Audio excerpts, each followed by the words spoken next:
Hello guys, here Vinay Sharma, you are watching Ultra Classes. आज हम लोग अपना बायो का एक नया चैप्टर शुरू करने जा रहे हैं, प्लांट फिजियोलॉजी का, फोटोसिंथेसिस इन हायर प्लांट। ठीक है, चलो स्टार्ट करते हैं। कि सबसे पहले ये तो कुछ अर्ली एक्सपेरिमेंट हैं, इनके बारे में हम थोड़ी देर में पढ़ेंगे। सबसे पहले हम जानते हैं फोटोसिंथेसिस का मतलब क्या होता है, व्हाट इज फोटोसिंथेसिस, है ना। चलो स्टार्ट करते हैं। देखो, आप सारे लोग फोटोसिंथेसिस का मतलब बचपन से पढ़ते आ रहे हो कि एक ऐसा प्रोसेस जिससे प्लांट अपना खाना खुद बनाए, उसे हम कहते हैं फोटोसिंथेसिस। क्लियर हुआ, है ना। अब इसमें फिर नया क्या है, देखो प्लांट के पास पता है एक नेचुरल पावर होती है जिसकी वजह से ना प्लांट अपना खाना खुद बना सकते हैं। जैसे कि ये रहा भैया आपकी लीफ है, लीफ के अंदर ये रहा सन। अब सन इसकी सनलाइट को ऑब्जर्व करता है ये लीफ, और यहां से बना देता है क्या, ग्लूकोज बना देता है, और इसको स्टार्च की फॉर्म में अपनी बॉडी में स्टोर कर लेता है। तो आपको यहां से क्या बात याद रखनी है, प्लांट खाना तो बनाता है बट स्टोर किस फॉर्म में करता है अपनी बॉडी के अंदर, स्टार्च की फॉर्म में करता है। ठीक है, अब आगे करें इसमें।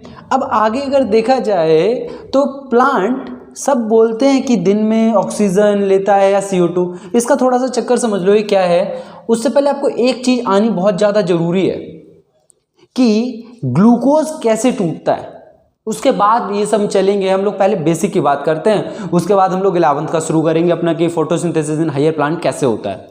ठीक है, तो सबसे पहले ये है, जैसे हम ह्यूमन की बात कर रहे हैं, क्या होता है ह्यूमन के अंदर, ये रहा ग्लूकोज। आप सबको पता है ग्लूकोज होता है। हम सांस लेते हैं, ऑक्सीजन हमारी बॉडी के अंदर जाती है, जिसकी वजह से ये ग्लूकोज टूट जाता है। ये लो भैया भेज दे ऑक्सीजन अंदर, और ये ग्लूकोज टूट गया, प्रोडक्ट हमें क्या मिल जाएगा, CO2 + H2। ये सब तो हमारा वेस्ट मटेरियल है। मेन क्या है, मेन है ATP, ये हमें मिल जाता है जिससे हमें मिलती है एनर्जी।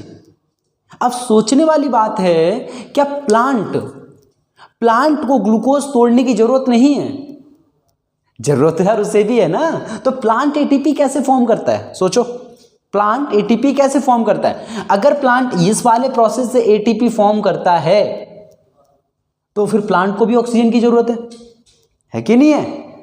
इसके आंसर्स करने आज हमें पहले, उसके बाद हम लोग अपना फोटोसिंथेसिस स्टार्ट करेंगे। और एक क्वेश्चन और, प्लांट ऐसा क्या करते हैं जो सब बोलते हैं ना कि फैक्ट में बोल देते हैं यार कि रात में प्लांट जो है ऑक्सीजन लेते हैं और दिन में CO2 लेते हैं। इसका चक्कर क्या है यार, दिन और रात में ऐसा क्या हो जाता है ना। चलो इस पे बात करते हैं। अब बात करते हैं प्लांट की। देखो प्लांट का अभी हम ज़्यादा डिटेल में नहीं जाएंगे। ये रही हमारी लीफ, ठीक है।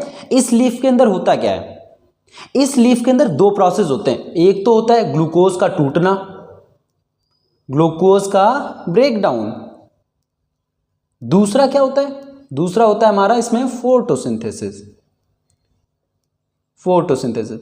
अब देखो फोटोसिंथेसिस की मदद से क्या होता है, ग्लूकोज बनता है, आपका ग्लूकोज बनता है। अब इस ग्लूकोज को तोड़ने के लिए हमें ऑक्सीजन की जरूरत पड़ती है। ठीक है, जो सेम कहाँ गया हमारा, अच्छा मिटा दिया क्या, हाँ? जो ग्लूकोज ऑक्सीजन लेता है और फिर ग्लूकोज को तोड़ देता है, एज अ प्रोडक्ट इसे ATP मिल जाती है। यही जो काम हमारा हुआ था, सेम काम है। फिर सवाल ये उठता है, फिर प्लांट CO2 क्यों लेता है? जब ये सब होता है तो प्लांट CO2 क्यों लेता है? उसका रीजन देखो क्या है। प्लांट जब CO2 लेता है ना, और वो H2O का यूज करता है प्लस सनलाइट का जब यूज करता है, तो उसे मिलता है हमारा, क्या मिलता है, ग्लूकोज मिलता है। वो ग्लूकोज भी तो बनाएगा। अब इसमें सनलाइट की हेल्प होती है, वो सब तो आपको पता ही है, ठीक है, बचपन से पढ़ते आ रहे हो। तो इसमें मेन चीज क्या है, CO2 का यूज कर रहा है वो। तो CO2 का यूज करने के लिए CO2 की जरूरत तो पड़ेगी ना यार। CO2 बेचारा कहां से लाएगा प्लांट, सोच के देखो यार, है ना। तो क्या होता है, CO2 प्लांट जो है वो बाहर से ले लेता है और अपना काम कर लेता है। अब इसमें बाय प्रोडक्ट में क्या मिलता है, जब ग्लूकोज टूटता है इसमें, ग्लूकोज बन जाता है। अब ग्लूकोज बनते टाइम ऑक्सीजन भी बनती है, पता है। अब इस ऑक्सीजन को प्लांट यहां पे यूज कर लेता है ATP में, लेकिन ये ऑक्सीजन बहुत ज्यादा होती है, पता है, हाई अमाउंट होता है। अब इस हाई अमाउंट के लिए वजह से क्या होता है, थोड़ी ऑक्सीजन तो इसने यूज कर दी ग्लूकोज के ब्रेकडाउन में, जो बची हुई ऑक्सीजन है वो प्लांट रिलीज कर देता है। समझ में आया जनरल मैकेनिज्म क्या है? सिंपल सा है यार, एक बार रिवाइंड करके देखना, क्लियर हो जाएगा।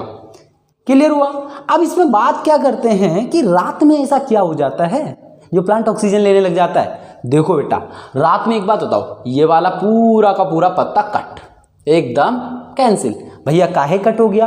क्योंकि ये तो सनलाइट है। अब रात में सनलाइट कहां से लाओगे बताओ, कहां से लाओगे? हाँ, बल्ब जला के काम चलाओगे क्या, या आग जला के रख दोगे उसके सामने? ऐसा थोड़ी हो जाएगा। तो ये वाला प्रोसेस तो खत्म रात में। अब जब ये वाला प्रोसेस खत्म तो यार प्लांट को ऑक्सीजन भी नहीं मिलेगी। ऑक्सीजन मिलेगी क्या? यहाँ पे नहीं बनेगी। अब जब ऑक्सीजन बनेगी नहीं, अब बेचारा ये ग्लूकोज कैसे तोड़ेगा रात में? अब आप बताओ, अब ये ग्लूकोज प्लांट तोड़े कैसे? So sad. तो अब क्या होगा पता है? अब जो काम हम करते हैं, हम लोग ग्लूकोज को तोड़ने के लिए बाहर से ऑक्सीजन लेते हैं। फिर प्लांट बोले भैया ठीक है, मेरा जुगाड़ नहीं कर सकता तो मैं बाहर से काम चलाऊंगा। फिर बाहर से प्लांट ऑक्सीजन लेने लग जाता है। यही रीजन है कि रात में प्लांट जो है वो ऑक्सीजन लेते हैं और CO2 रिलीज करते हैं। क्लियर हो गया? अब जहां ऑक्सीजन लेंगे, अब जब ग्लूकोज का ब्रेक डाउन होगा तो CO2 रिलीज होता है और वहां से CO2 हमारा रिलीज हो जाता है। क्लियर हो गया? तो ये सारा हमारा पूरा काम था। अब प्लांट के अंदर ये हमें पढ़ना क्या है एक्चुअल में पता है? इस चैप्टर के अंदर, इस चैप्टर के अगर हम ओवरव्यू की बात करें तो इस चैप्टर के अंदर हमें पढ़ना क्या है कि फोटोसिंथेसिस हम लोग को 10th में पढ़ाया जाता है। 2 टाइप का होता है, मतलब 2 पार्ट, टाइप का तो नहीं यार, एक्चुअल में फोटोसिंथेसिस के 2 पार्ट होते हैं। एक होता है लाइट रिएक्शन, एक होता है डार्क रिएक्शन। ठीक है? तो हमें क्या पढ़ना है? सबसे पहले लाइट रिएक्शन कवर करना है कि लाइट रिएक्शन में ऐसा क्या होता है और डार्क रिएक्शन में ऐसा क्या होता है। क्या डार्क रिएक्शन रात में होती है? नाम से पता चला, डार्क मतलब अंधेरा, रात में होती होगी, ऐसा होता है क्या? या लाइट रिएक्शन सिर्फ दिन में होती है? नहीं, ऐसा कुछ नहीं है। चलो यहाँ पे थोड़ा सा आइडिया दे देते हैं, बाकी जब लेक्चर डिटेल करेंगे तब करेंगे। ठीक है? देखो है ना, जो लाइट रिएक्शन है ये करती क्या पता है? ये तो भैया दिन में हो जाती है सनलाइट के प्रेजेंस में, सनलाइट की जरूरत है इसको। तो अब जो इसका बाय प्रोडक्ट होगा ना, बाय प्रोडक्ट, उसका यूज करता है डार्क रिएक्शन। बाय प्रोडक्ट का यूज करता है, इससे बिल्कुल फर्क नहीं पड़ता सन हो या ना हो। तो ये रिएक्शन दिन में भी हो सकती है, ये रिएक्शन रात में भी हो सकती है, बट रात में होती नहीं है। पता है क्यों? क्योंकि इसका बाय प्रोडक्ट मिलता ही नहीं ना इसे। ये क्या है, ये इसके बाय प्रोडक्ट पे डिपेंड करती है। इसे बिल्कुल फर्क नहीं पड़ता, सूरज हो या ना हो, फर्क ही नहीं पड़ता यार इसे सन से। ठीक है? इसे बिल्कुल फर्क नहीं पड़ता, इसीलिए हम इसे डार्क बोल देते हैं। अगर ऐसा बोले कोई, क्या सन की प्रेजेंस में डार्क रिएक्शन हो सकती है? ऑफ कोर्स हो सकती है, क्योंकि उसको होने ना होने से ही फर्क नहीं पड़ रहा। तो लाइट रिएक्शन पढ़ेंगे, फिर डार्क रिएक्शन पढ़ेंगे। अब लाइट रिएक्शन में ऐसा क्या होता है उसके बारे में पढ़ेंगे, फिर डार्क रिएक्शन। इन दोनों के कॉम्बिनेशन से जाके ग्लूकोज बनता है। बेटा बहुत मेहनत करता है ग्लूकोज, आपको क्या लगता है ऐसी मजे में बना लेता है? हाँ, बहुत मेहनत करता है बेटा। तो इन्हीं सब की हमें बात करनी है। ठीक है? अब चलो स्टार्ट करते हैं फोटोसिंथेसिस की। बीज कहाँ से पढ़ा, फोटोसिंथेसिस के बारे में हमें पता कैसे चला? देखो इसमें भी हम अपने बेसिक से उठाते हैं, फोटोसिंथेसिस इन हायर प्लांट, है ना। अब क्या हुआ, सब बच्चों वाले एक्सपेरिमेंट, जब 10th 9th में पढ़ के आए हो यार, तो जाहिर सी बात है वो बच्चों वाले एक्सपेरिमेंट हो गए। ठीक है? उन्हें एक बार समराइज कर देते हैं जल्दी जल्दी। होता क्या है, रिक्वायरमेंट ऑफ सनलाइट। अब हमें पता है कि फोटोसिंथेसिस के लिए सनलाइट की बहुत ज़्यादा जरूरत है, बहुत ज़्यादा नीड है। लेकिन ये बात हमें पता कैसे चली कि सनलाइट की जरूरत है? पता कैसे चली? अब उसके बारे में बात करनी है। तो देखो हुआ क्या, उसको बाद में देखेंगे, पहले इधर देखो यार, देखो ध्यान से। जैसे ये रही लीफ, लीफ में हमने क्या किया, इतनी भी है कपड़े से बांध दिया। हम धूप लगने ही नहीं देंगे इस पार्ट को, इतने से पार्ट को धूप लग रही है, एकदम मस्त सनलाइट आ रही है इसके पास। ठीक है? अब होगा क्या, देखो फिर कुछ टाइम हो गया, हमने आराम से इंतजार किया, टक टक टक टक टक टक टक टक टक हो गया इंतजार। अब चेक कर ले, चलो चेक करते हैं। अब हुआ क्या, अब जब हमने इसे उतार निकाला बाहर, तो निकालने के बाद फिर इसे हमने आयोडीन में डाल दिया। डाल दें क्या, ये रहा बीकर, डाल दिया आयोडीन, ये लो, ये हो गई हमारी पत्ती। अब हुआ क्या, इतने वाले पार्ट में जो ये वाला पार्ट है ये तो डार्क था पूरा, क्योंकि इसे तो हमने बांध दिया था। तो क्या इसके अंदर स्टार्च होगा? अब ये स्टार्च क्या होता है अभी बताया था यार, प्लांट जिस फॉर्म में अपना खाना स्टोर करता है उसे हम स्टार्च कहते हैं। क्लियर हो गया? चलो वापस आओ। तो इसके अंदर क्या स्टार्च होगा? भैया बिल्कुल भी नहीं होगा, क्योंकि इसमें तो फोटोसिंथेसिस हुई नहीं ना। तो इसके अंदर स्टार्च हुआ, भैया आपको पता है नहीं हुई, उस साइंटिस्ट को कैसे पता? चलो बात करते हैं, देखो कैसे पता उसे। उसने किया क्या, इसको आयोडीन में डुबाया पूरी पत्ती को, सिर्फ आयोडीन का इस बार ये वाला पार्ट मतलब ब्लू हो गया। अब इसकी थ्योरी क्या है वो सुनो। इसमें सीधी सी बात है, किसी भी चीज के अंदर अगर स्टार्च है और उसकी रिएक्शन आप आयोडीन से कराते हो, आई रिपीट, अगर किसी चीज में स्टार्च है और उसकी रिएक्शन आप आयोडीन से कराते हो तो वो ब्लू कलर दे देता है, ब्लू कलर। अब इस वाले पार्ट में तो, ऊपर वाले में तो, ब्लैक वाले में तो भैया स्टार्च है ही नहीं, तो ब्लू कलर आएगा नहीं? आएगा। नीचे वाले में आ जाएगा, लेकिन क्योंकि नीचे वाले में तो है स्टार्च, क्योंकि वहां पे तो मस्त वाली फोटोसिंथेसिस हुई थी कि नहीं हुई थी? वही देखो। अब क्या, इसको हमने कलर कर दिया dark black colour, dark black cloth, काले कपड़े से बांध दिया। तो देखो क्या दिया, डिप्ड इन आयोडीन। ये आपके लिए नोट्स बना दिए हैं, ठीक है, मस्त वाले, ठीक है। Dipped in iodine gives blue colour. देखो यहाँ पे लिख दिया हमने, ये ब्लू कलर दे रहा है, इतना part no colour, no response, कोई रिस्पॉन्स नहीं देगा। क्लियर हो गया? ये इससे हमें क्या पता चला भैया, फोटोसिंथेसिस होने के लिए सनलाइट बहुत जरूरी है। अगर आप पत्ते को छुपाओगे ना, फोटोसिंथेसिस रुक जाएगी, कुछ नहीं होने वाला। गर्मियों में आम जो खाने जाते हो ना, कुछ नहीं मिलने वाला उनमें से, ठीक है। चलो आगे बात करते हैं। अब बात करते हैं रिक्वायरमेंट ऑफ CO2। CO2 की जरूरत है, ये बात हमें कैसे पता चली? फिर से सेम काम यार, इस बार हमने कुछ ऐसी चीज डाल दी उसके अंदर जो CO2 को एब्जॉर्ब कर लेता है, CO2 को ही खींच लेता है। मतलब भैया समझ नहीं आया ना? चलो दोबारा देखो। जैसे ये रही लीफ, इसमें हमने एक ऐसा कंटेनर बांध दिया या ऐसा कुछ भी चीज जुगाड़ कर दिया जिसके अंदर है KOH। अच्छा लिखा नहीं क्या? लिखा तो यार, ये रहा KOH है इसके अंदर दबा के KOH भरा पड़ा है, KOH। अब ये KOH का काम क्या होता है? पता है क्या काम होता है? वो ना CO2 जैसे ही उसे देगी वो उसको एब्जॉर्ब कर लेता है, अपनी तरफ खींच लेता है। अब KOH CO2 देखते ही अपनी तरफ खींच लेगा, तो होगा क्या इस वाले पार्ट को, जो ये वाला पार्ट है, इस वाले पार्ट को क्या CO2 मिलेगी? प्लांट सांस लेता है, CO2 ले ली, ठीक है, लेकिन प्लांट के इस वाले पार्ट को CO2 मिलेगा क्या? देखो उसने लिया, बट उसके पास तो KOH बैठा है, इधर दे इधर दे इधर दे, जल्दी प्लांट से तुरंत सारी CO2 छीन ली, ठीक है। तो इस वाले प्लांट में CO2 गया क्या? नहीं गया यार। अब देखो फोटोसिंथेसिस के reaction CO2 plus H2O gives C6H12O6, यहीं से ग्लूकोज मिल रहा था आपको। अब CO2 ही नहीं गया तो ग्लूकोज बनेगा? नहीं बनेगा भैया। अब ग्लूकोज ही नहीं बना तो स्टार्च की फॉर्म में स्टोर कहां से होगा? नहीं होगा ना। तो वही चीज है, अब इसमें KOH डाल दिया, देखो dipped in KOH which absorb CO2, जो कि CO2 को एब्जॉर्ब कर लेगा। अब एब्जॉर्ब कर लेगा तो इस पार्ट में फिर से स्टार्च नहीं बना, फिर पुरानी वाली घिसी पिटी कहानी, आयोडीन में डुबा दो भैया। इतना वाला जो आगे वाला कलर है वो क्या दे देगा? बताओ जल्दी बोलो यार। अब ब्लू कलर यार, आगे वाले में स्टार्च है ना तो ब्लू कलर दे देगा, पीछे वाला तो कुछ भी नहीं देगा क्योंकि उसमें फोटोसिंथेसिस हुई नहीं। वही लिखा है देखो, blue dipped in iodine, blue colour, समझ गया ना? इसका क्या होगा? No response. लिख दे यहीं पे, लिख दे ऊपर ले जा, समझ जाना। बोलो कंजूसी कर रहे हो, हाँ, नो रिस्पॉन्स। क्लियर हो गया? तो ये कुछ बच्चों वाले एक्सपेरिमेंट थे, ठीक है। अब हम लोग आते हैं अपने नए एक्सपेरिमेंट पे जो कि 11th में पढ़ाए जाते हैं। सबसे पहला एक्सपेरिमेंट क्या था? जोसेफ प्रिस्टली, ठीक है, जोसेफ प्रिस्टली, ठीक है। ये जो साइंटिस्ट थे इन्होंने क्या किया था? ये हमारे पहले मतलब वो था, ठीक है। देखो यार सच बताएं तो अर्ली एक्सपेरिमेंट ये बच्चों के लिए बहुत बड़ी टेंशन सी बन जाती है, ठीक है, लेकिन आप लोग इनको याद रखो, ठीक है। आपके लिए देखो ऐसे समझा देते हैं, लगेगा कुछ है ही नहीं यार, मजाक चल रहा है यहाँ पे। तो देखो कैसे जोसेफ प्रिस्टली है, इन्होंने किया क्या भाई? बचपन हमें नहीं देखना कुछ भी नोट्स, हमें बस यहाँ सिंपल फोकस करना है। जैसे देखो ये रहा कांच का एकदम जार, मस्त वाला कांच का एकदम वो है, ठीक है, बीकर। इसके अंदर में जलती हुई मोमबत्ती रखी और इसको ऊपर से ढक दिया, ठीक है। चलो हम लोग साइड में करके देखते हैं, है ना। नोट्स में से क्या ही देखना, उसको नहीं देखेंगे, कुछ भी नहीं करेंगे, ठीक है। देखो ये रहा हमारा जार, इसके हमने रख दिया मस्त वाली मोमबत्ती, ये जल रही है। जलने के बाद क्या होगा? कुछ टाइम तक तो जलेगी, जब जितनी देर तक यहाँ पे ऑक्सीजन है तब तक जलेगी। ये बात हमें पता है, उस बंदे को नहीं पता थी उस टाइम, क्योंकि उस टाइम तो ऑक्सीजन की डिस्कवरी ही नहीं हुई थी। तो हुआ क्या, ये धूप मोमबत्ती जो है वो कुछ टाइम बाद बुझ गई, बेचारा धुआं निकलने लग गया। ये रहा धुआं हो गया। तो यार जोसेफ प्रिस्टली यार मतलब टेंशन में आ गया, यार ऐसा कैसे हो गया, यार ये बुझ क्यों गई, है ना। तो अब उसके बाद क्या हुआ, उन्होंने कहा चलो ठीक है कोई बात नहीं। उसके बाद इन्होंने सेम ये देख लो एक बार, जैसे ये रही मोमबत्ती, ये देखो बुझ गई, है ना। ये देखो ये धुआं दिखाया गया आपको, ठीक है। सेकंड केस में क्या हुआ, चूहा रख दिया इन्होंने उसी के अंदर, अब चूहा, आप बताओ क्या होगा, चूहे को यार बंद कर दोगे, चूहे को ऑक्सीजन मिलेगी? नहीं, चूहा भी तो खत्म हो जाएगा।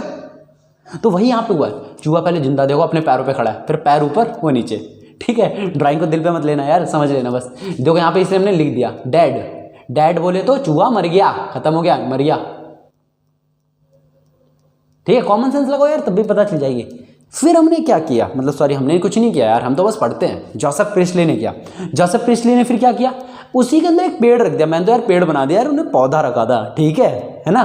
बनाने में बहुत ज़्यादा टाइम लग जाता है यार, इसलिए बना दिया जल्दी से, ठीक है। तो आपको पता है एक मस्त वाला ना इन्होंने पौधा रख दिया। अब पौधा क्या करेगा, अब देखो यहाँ पे, ये मोमबत्ती को जलने के लिए क्या चाहिए, ऑक्सीजन चाहिए। प्लांट क्या देता है, ऑक्सीजन देता है। मोमबत्ती की जिंदगी खुश, मोमबत्ती को जो चाहिए था वो मिल रहा है। तो क्या मोमबत्ती बुझेगी, नहीं बुझेगी ना। क्या कैंडल बुझेगी, नहीं बुझेगी। तो जाहिर सी बात है कैंडल एकदम मस्त जी रही है। अब देखो जो ये है मोमबत्ती है, सॉरी मोमबत्ती छोड़ो, ये प्लांट है, प्लांट को क्या चाहिए, CO2। अब इस मोमबत्ती ने क्या रिलीज करती है, गैस रिलीज करेगी, नहीं करेगी, हार्मफुल वाली। तो इसने CO2 रिलीज किया, रिलीज करने के बाद हुआ क्या, वही CO2 आपके प्लांट ने ले लिया। ले लिया कि नहीं ले लिया, प्लांट भी खुश, मोमबत्ती भी खुश। तो मतलब यहां से एक चीज कंक्लूड हुई कि प्लांट एयर को प्योरीफाई करने का काम करता है। यार वैसे भी हमें इतना तो पता है यार, पहले से बचपन से पता है कि पोल्यूशन बढ़ता जा रहा है, उसको बचाने का कौन काम करता है, प्लांट ही तो करते हैं यार। तो सेम बात बोली थी। उसके बाद उन्होंने क्या किया, उसी पेड़ के आगे चूहा रख दिया। चूहा भी तो जिंदा रहेगा, चूहे को भी तो ऑक्सीजन चाहिए ना, सेम काम। कंक्लूजन निकल दिया नीचे, plant provide those thing which required to survive. Plant वो चीजें देता है हमें जिसकी वजह से हम जिंदा रह सकते हैं। लेकिन उस टाइम तक ऑक्सीजन की डिस्कवरी नहीं हुई थी, याद रखना इस बात को, उस टाइम तक ऑक्सीजन की डिस्कवरी नहीं हुई थी। क्लियर हो गया ना। अब देखो आगे बात करते हैं। अब अगले जो साइंटिस्ट थे वो थे जैन इंजनहाउस, जैन इंजनहाउस। इन्होंने क्या किया, ठीक है। अब इन्होंने तो क्या किया, इन्होंने जैसा ऊपर हुआ ना वैसा ही हुआ। आप चाहो ना स्कूल एग्जाम्स में या जिसमें भी आपका करना हो, आप सेम डायग्राम चिपका सकते हो इसमें। He done same as above, जैसा ऊपर है, but in presence of sunlight and then in dark. पहले इन्होंने क्या किया, सनलाइट के प्रेजेंस में किया, फिर यही ले जाके कमरे के अंदर पैक करके रख दिया। क्योंकि इन्होंने सन के बारे में देखो बेटा कुछ नहीं बताया, वो तो इत्तेफाक था, धूप में कर रहे थे एक्सपेरिमेंट, इसलिए काम हो गया, ठीक है। अब देखो इन्होंने क्या किया, अब इसको आप मान के चलो कि ये जैन इंजनहाउस का एक्सपेरिमेंट है। इनने क्या किया, यहाँ पे सनलाइट मतलब सूरज रख दिया। प्लांट अपनी जिंदगी से खुश है, आराम से मस्त वाली फोटोसिंथेसिस कर रहा है। और जो चूहा CO2 रिलीज कर रहा है ना, चूहा क्या रिलीज कर रहा है, चूहा इज रिलीजिंग CO2। यही मस्त वाली जो CO2 है वो प्लांट ले रहा है और आराम से फोटोसिंथेसिस करने में लगा है। फोटोसिंथेसिस कर रहा है ना मजे से कर रहा है, ठीक है भैया। फिर उन्होंने क्या किया, ये फिर डार्क में ले गए। डार्क में तो फोटोसिंथेसिस हुई नहीं। अब प्लांट CO2 लेगा, नहीं लेगा, और चूहा निकल लिया बेचारा, चूहा निकल लिया। अब चूहा कैसे निकल लेगा यार, क्योंकि अब तो प्लांट भी ऑक्सीजन ही लेगा, फोटोसिंथेसिस थोड़ी कर रहा है भैया अब वो। इसीलिए कहा जाता है हम लोग को रात में पेड़ के नीचे मत सो, क्योंकि रात में प्लांट भी ऑक्सीजन ही लेते हैं। अब इसके लिए तो रात जैसी सिचुएशन हो गई, ठीक है। क्लियर हो गया कि नहीं हो गया। तो वही इन्होंने लिखा, then he done experiment on aquatic plant due to which a gas release. अब इन्होंने क्या किया, जैसे यहाँ पे देखो दो, मतलब चलो बना लेते हैं, एक मिनट रुकेगा। जैसे देखो इन्होंने क्या किया, ये रहा भैया एक आपका वो, ठीक है, इसके अंदर पानी भरा पड़ा है। इन्होंने इस पे एक्सपेरिमेंट किया, ये रहा हमारा मस्त वाला पौधा।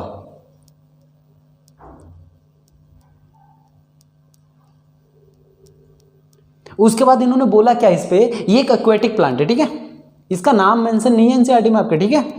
एक्वेटिक प्लांट लिया।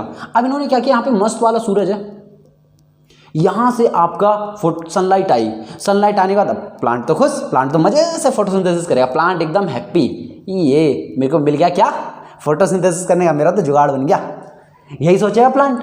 अब प्लांट फोटोसिंथेसिस कर रहा है मजे में।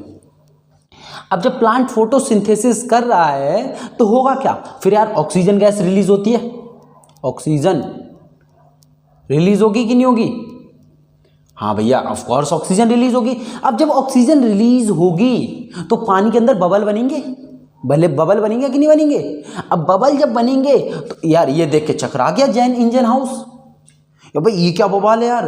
तो उनने देखा यहाँ से तो गैस रिलीज हो रही है, इसका मतलब प्लांट गैस रिलीज करता है। लेकिन इंपॉर्टेंट थिंग, उस टाइम ये बिल्कुल भी डिस्कवर नहीं हुआ था कि प्लांट ऑक्सीजन रिलीज करता है। बस इतना पता चला था कि प्लांट के अंदर एक गैस होती है, ये नहीं पता कौन सी है, वो रिलीज होती है, बट ये नहीं पता कि कौन सी गैस है वो, ऑक्सीजन वगैरह कुछ नहीं पता था उस टाइम, ठीक है। उसके बाद इतना ही किया था इनने। लेकिन हाँ, इंपॉर्टेंट चीज़ क्या है, इन्होंने इसकी जैन इंजन हाउस ने किया क्या था, ऑक्सीजन के बारे में बता दिया था। ऑक्सीजन ढूंढ ली थी इन्होंने, ऑक्सीजन ढूंढ ली, फाइंड कर ली ऑक्सीजन इन्होंने, ऑक्सीजन फाइंड कर ली। लेकिन देखो दो इंपॉर्टेंट चीज़ें बेटा, यहाँ पे आपका जो इन्वायरमेंट है, इस इन्वायरमेंट के लिए, इन्वायरमेंट के अंदर ऑक्सीजन नाइट्रोजन सब कुछ है। इनने बोल दिया इन्वायरमेंट के अंदर ऑक्सीजन है, लेकिन इन्हें ये नहीं पता था प्लांट कौन सी गैस रिलीज करता है। दोनों अलग अलग बातें हैं, ठीक है। होप समझ में आ गया होगा आप लोग को, है ना, बट ज़्यादा कुछ खास है नहीं। अब बात करते हैं अगले साइंटिस्ट, TW इंगलमैन। हाँ, ये और आगे बढ़ गए। अब और आगे क्या होगा भैया, देखो हमारी तक गैस रिलीज होने तक की बात आ गई थी। अब TW इंगलमैन ने इसको और बढ़ाया। इनने बोला भैया आपको जो रेड लाइट है ना और जो ब्लू लाइट है, वही सबसे ज़्यादा फोटोसिंथेसिस करती हैं, बाकी किसी की इतनी ज़्यादा बस की नहीं है। इन्होंने बोला सबसे ज़्यादा यही करते हैं। फिर लोगों ने बोला ऐसी मतलब कुछ भी, लोगों ने बेइज्जती कर दिया। फिर ने एक्सपेरिमेंट से प्रूफ करके दिखाया। अब देखो प्रूफ कैसे किया, एक्सपेरिमेंट पढ़ना है हमें, ठीक है। अब देखो, अब जैसे ये इन्होंने ले लिया एक पानी का वो ग्लास जार ले लिया, ठीक है। इसके अंदर आराम से मस्त वाला पानी भरा हुआ है आपका, ठीक है। मैं गंद नहीं मचाना चाहता इसलिए मैंने ऐसा नहीं किया। इन्होंने इसके बाद एरोबिक बैक्टीरिया छोड़ दिए, बहुत सारे एरोबिक बैक्टीरिया छोड़ दिए। अब एरोबिक बैक्टीरिया क्या होता है, एकदम बेस पे पहुंचा। What is an aerobic bacteria, क्या होता है बेटा, ऐसे बैक्टीरिया जो कि ऑक्सीजन के सामने, मतलब जब वो ऑक्सीजन होती है वहां पे तभी ये जिंदा रह सकते हैं, अदरवाइज ये जिंदा नहीं रह सकते। Survive only when there is a oxygen, जब वहां पे ऑक्सीजन होगी तभी भैया ये सर्वाइव करेंगे, अदरवाइज बिल्कुल फर्क नहीं पड़ता इन्हें, ठीक है। तो यहां पे आपको ये चीज समझ में आ गई, survive only when there is a oxygen, otherwise वो सर्वाइव नहीं करेंगे। अब देखो क्या हुआ भैया, इन्होंने क्या किया, जैसे ये प्रिज्म है, ठीक है, ये प्रिज्म है। अब आप लोग यार इतना तो पढ़ के आए हो, इतना तो मैं मान के चल रहा हूं कि एक व्हाइट लाइट को प्रिज्म जो है 7 कलर में तोड़ देता है, ठीक है। अब देखो हुआ क्या, इनने डाली व्हाइट लाइट। अब व्हाइट लाइट आपको पता है यहाँ पे आ जाती है, यहाँ से फिर ये 7 कलर में टूट जाती है, ठीक है। मैं ये पूरे में फैला लेता हूँ, ये तो वैसे गलत हो गया, इधर जानी चाहिए सारी लाइट ना, आपको फील कराने के लिए इधर कर लिया मैंने, ठीक है। अब यहाँ पे सारे कलर होंगे कि नहीं होंगे, होंगे, ठीक है। आपको पता है विवग्योर होता है, यहाँ पे वॉयलेट होगा, यहाँ पे आपका रेड होगा, RED रेड, यहाँ पे क्या होगा वॉयलेट। अब हुआ क्या, जो हमने एरोबिक बैक्टीरिया छोड़े थे वो तो कहाँ जाएंगे, जहाँ ऑक्सीजन होगी। सोच के देखो, एरोबिक बैक्टीरिया कौन से होते हैं, जिन्हें ऑक्सीजन चाहिए। अब ये एरोबिक बैक्टीरिया तो वहां जाएंगे जहां पे इन्हें ऑक्सीजन मिलेगी। तो जो एरोबिक बैक्टीरिया वो यहाँ पे सबसे ज्यादा पाए गए थे, यहाँ पे पूरा का पूरा झुंड मिला था इनका, एकदम क्राउड में मिले थे, एकदम मस्त वाले, बहुत ज्यादा मिले थे। और यहाँ पे बहुत ज्यादा मिले थे वॉयलेट वाले पार्ट में, इस कॉलोनी में, और इस कॉलोनी में एरोबिक बैक्टीरिया बहुत ज्यादा मिले थे। अब भैया हमने तो एरोबिक बैक्टीरिया यहाँ छोड़े थे, अब ये वहां कैसे भग गए, और यहीं पे क्यों भगे यार, यहाँ वाले पार्ट से ज्यादा प्यार था क्या ना, पूरे में क्यों नहीं भगे, क्योंकि यहाँ पे रेड है, यहाँ पे वॉयलेट है, ब्लू है। इसका मतलब रेड और ब्लू वाला पार्ट सबसे ज्यादा ऑक्सीजन रिलीज कर रहा है। अब जब सबसे ज्यादा ऑक्सीजन रिलीज कर रहा है, इसका मतलब क्या हुआ, रेड और ब्लू वाले पार्ट में सब जहां पे वो रे पड़ेंगी वहीं पे सबसे ज्यादा फोटोसिंथेसिस होगा आपका। क्लियर हो गया ना। अब इसको एक बार रीड कर लो, देखो, ही डन एक्सपेरिमेंट ऑन क्लैडोफोरा। इनने देखो नाम नहीं दिया था, एक्वेटिक प्लांट बोला था, इन्होंने बोल दिया क्लैडोफोरा है आपका, जो कि एक एक्वेटिक प्लांट है। He said that resulted gas is oxygen, इन्होंने ये भी बता दिया था। इनने तो सिर्फ बोला था भैया गैस निकल ली है, इन्हें नहीं पता कौन सी गैस है। इसने ये भी बताया भैया जो गैस निकल ली है ना वो ऑक्सीजन है आपकी, क्योंकि एरोबिक बैक्टीरिया तो सिर्फ ऑक्सीजन में ही जिंदा रह सकते हैं। अब ऑक्सीजन निकलेगी तभी तो ये जिंदा है, ठीक है।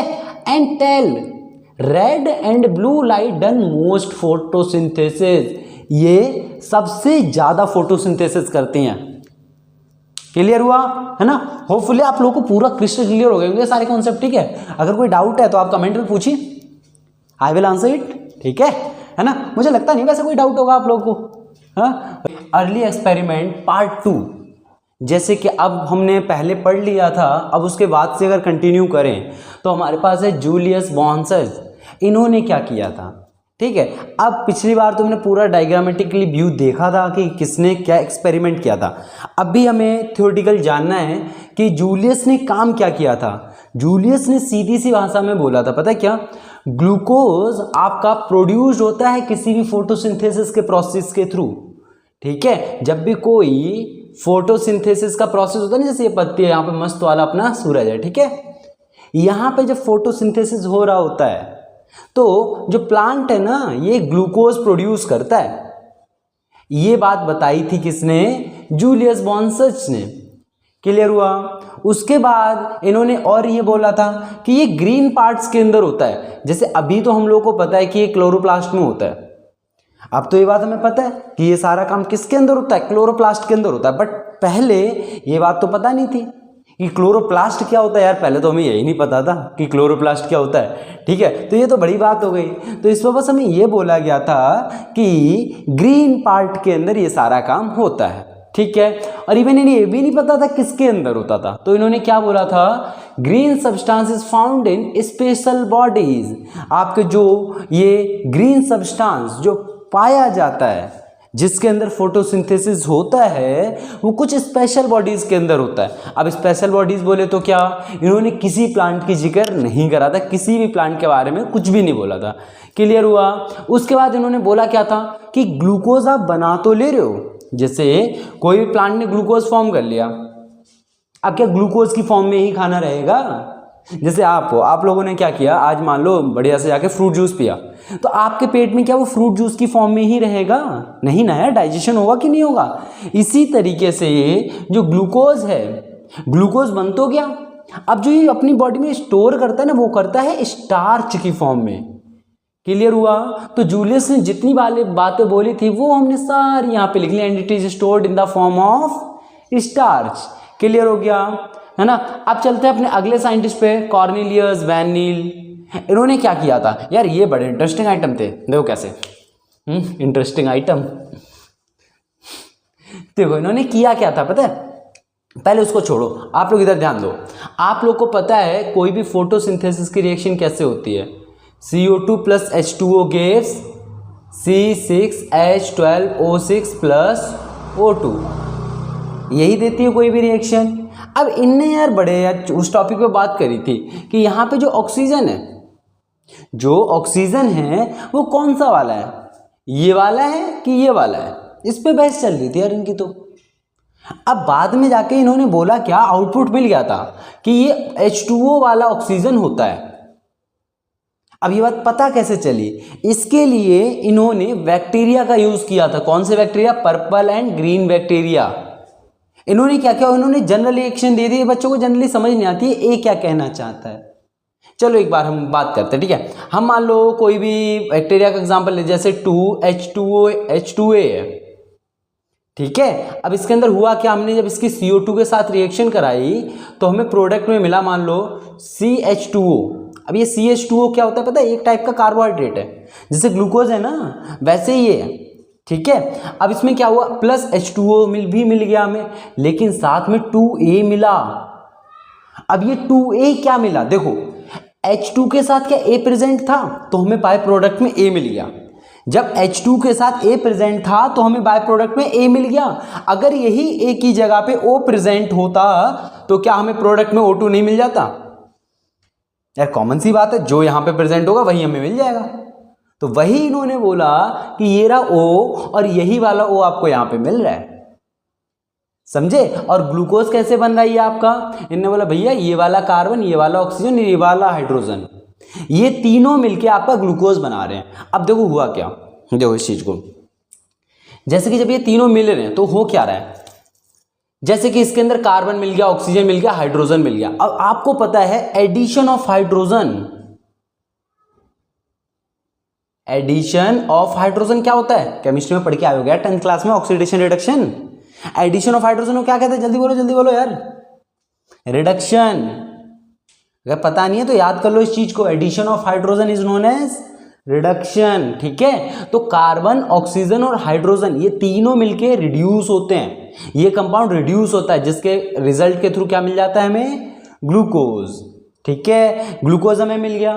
तो यहां से ये बात प्रूफ हो गई थी कि जो हमें ऑक्सीजन मिलती है वो कौन सी होती है, ये वाली होती है। इसके लिए इन्होंने सल्फर बैक्टीरिया का भी यूज किया। इन्होंने उसके लिए लिया क्या था, सेम रिएक्शन करी थी यार, सेम रिएक्शन। देखो इसको इरेज कर लेते एक बार। देखो जैसे इन्होंने क्या किया था, CO2 वो पता है ऑक्सीजन नहीं लेता, ऑक्सीजन की जरूरत नहीं होती उसे। ये क्या करता है, उसने इस तरीके की रिएक्शन करी थी। यहां पे हमें अपना कार्बोहाइड्रेट मिल गया, प्लस यहां पे मिला हमें सल्फर। अब देखो H2 के साथ जो मिल रहा है यार, हमें वही मिल जा रहा है प्रोडक्ट में बार बार। तो जाहिर सी बात है, अगर ऑक्सीजन मिल रहा है तो वो ऑक्सीजन इसी का तो आया होगा। ठीक है, अब इसी चीज को रीड करें एक बार। देखो, he said that oxygen is released in photosynthesis comes from water. देखो वाटर से आ रही है नहीं वाली ऑक्सीजन, क्लियर। उसके बाद इन्होंने बोला क्या था, based on purple and green bacteria. तो अभी हमने आपको एक्सप्लेन कर दिया था, सल्फर बैक्टीरिया था पर्पल, और जो सल्फर बैक्टीरिया था ना वही आपका पर्पल है। ठीक है, अलग से कोई नहीं है यार। ठीक है, अब इसके अंदर जैसे ये तो हमने लिख दी जनरल इक्वेशन, कि जनरल इक्वेशन क्या होती है आपकी, ये तो आपको पता है सबको होती है। इसके बाद 2H2A plus CO2 2A plus CH2 plus H2O, इसको यहीं पे अभी प्रूफ किया था कि H2 के साथ हमने A लगा दिया तो A हमें सिंगल मिल रहा है। मिल रहा है कि नहीं मिल रहा है, इससे ये बात प्रूफ हो जाती है। वही लिखा है, and it is also proved bye radio isotopic technique. अब ये क्या बवाल, इसको भी समझते हैं। चलो अब पता क्या किया गया, अब इन्होंने सीधी सी बात है इन्होंने किया, आपको पता है ऑक्सीजन के दो आइसोटोप होते हैं, 16 एक 18। यार ये आइसोटोप दिखा रहे हो ऊपर, ठीक है, मास वास नहीं दिखा रहे, आप कहीं सोचने लग जाओ मास है। ये दिखाना चाहते हैं ऑक्सीजन 16 वाला है, ये ऑक्सीजन 18 वाला है। जब इन्होंने पता रिएक्शन की तो हमें प्रोडक्ट मिला। जब यहां पे O2 मिला तो हमने इसको देखा, ये 16 वाला है या 18 वाला है। अब आप कॉमन सेंस लाओ, कौन सा वाला होगा ये, 18 वाला ना, क्योंकि हाइड्रोजन के साथ वो है। तो यहां से भी हमें पता चल गया ये 18 वाला ही निकला। इसका मतलब जो ऑक्सीजन आता है वो कहां से आ रहा था, वाटर से आ रहा था। क्लियर हुआ, यही बात बताई थी हमारी कॉर्नेलियस वैन नील, बहुत समझदार इंसान थे यार, देखो कितनी मस्त वाली चीज बताई थी। ठीक है, अब चलो बात करते हैं एब्जॉर्प्शन आई स्पेक्ट्रम, कि एब्जॉर्प्शन स्पेक्ट्रम क्या होता है। पहली बात तो स्पेक्ट्रम से आपके मन में क्या आता है, कहीं ना कहीं लाइट का जिक्र होगा यहाँ पे, कहीं ना कहीं लाइट से रिलेटेड होंगी चीजें। स्पेक्ट्रम का मतलब तो यही होता है ना कि कोई भी एक लाइट होती है 7 कलर में टूटना, समथिंग लाइक दैट, कुछ इस तरीके से, यही होता है ना स्पेक्ट्रम। अब देखो उसी से रिलेटेड बात है, लेकिन उसका फोटोसिंथेसिस में क्या रोल है, चलो बात करते हैं उसके ऊपर। देखो इन्होंने किया क्या था, जैसे कि आपको पता है कि 4 पिगमेंट होती हैं। आप लोग क्या पढ़ते हो कि ग्रीन प्लांट, जो प्लांट है वो ग्रीन क्यों होते हैं। आप लोग सीधा से एक ही आंसर चिपकाते हो, जो भी पूछे भैया ब्लड आपका रेड क्यों होता है, हीमोग्लोबिन की वजह से। प्लांट ग्रीन क्यों होते हैं, क्लोरोफिल की वजह से। वे 4 पिगमेंट होती हैं। अभी तक आप एक पिगमेंट पढ़े हो ना, chlorophyll A, chlorophyll B, carotenoids and xanthophyll, ये 4 पिगमेंट होती हैं। फिर भी हम क्लोरोफिल A क्यों बोलते आ रहे हैं, मतलब A तो नहीं बोलते थे, क्लोरोफिल क्यों बोलते हैं, क्योंकि ये सबसे ज्यादा फोटोसिंथेसिस करता है। अभी हमें पता चल जाएगा ये कैसे करता है ज्यादा। ठीक है, याद रखने वाली बात थी आपकी। ठीक है, अब इसके अंदर होता क्या है स्पेक्ट्रम में, जैसे कि पहले इसके लिए एक बेसिक स्ट्रक्चर जान लो। ये हमने बना लिया अपना क्लोरोप्लास्ट, क्लोरोप्लास्ट। ठीक है, अब क्लोरोप्लास्ट के अंदर क्या क्या होता है, देखो आपके कुछ सिक्के लाइक स्ट्रक्चर पड़े होते हैं।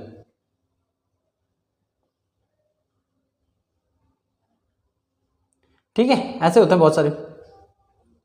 ठीक है, अब यहां पे हर जगह ये आपका लिक्विड फैला हुआ होता है। ठीक है, इस लिक्विड का नाम होता है स्ट्रोमा। ठीक है, अब जो ये एक सिक्का है ना, एक सिक्के को हम लोग बोलते हैं थैलाकॉइड, और जो इनकी पूरी सीरीज है ना, इस पूरी सीरीज जो ये सिक्के लाइन से लगे हुए, इसको बोलते हैं ग्रैनम। ठीक है, अब इस एक सिक्के को, एक थैलाकॉइड को हमें जूम करना है, करें, चलो ठीक है। अब देखो इसको हमें जूम अगर करें तो कहां पे करें, चलो यहीं पे कर लेते हैं यार।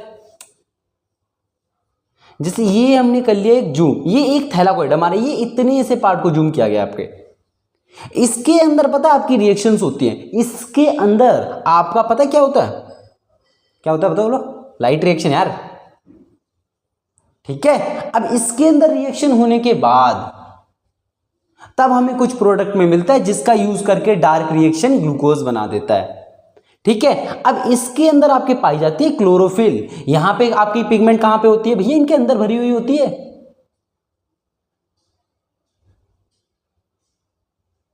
यहां हर जगह आपका क्या है, क्लोरोप्लास्ट है।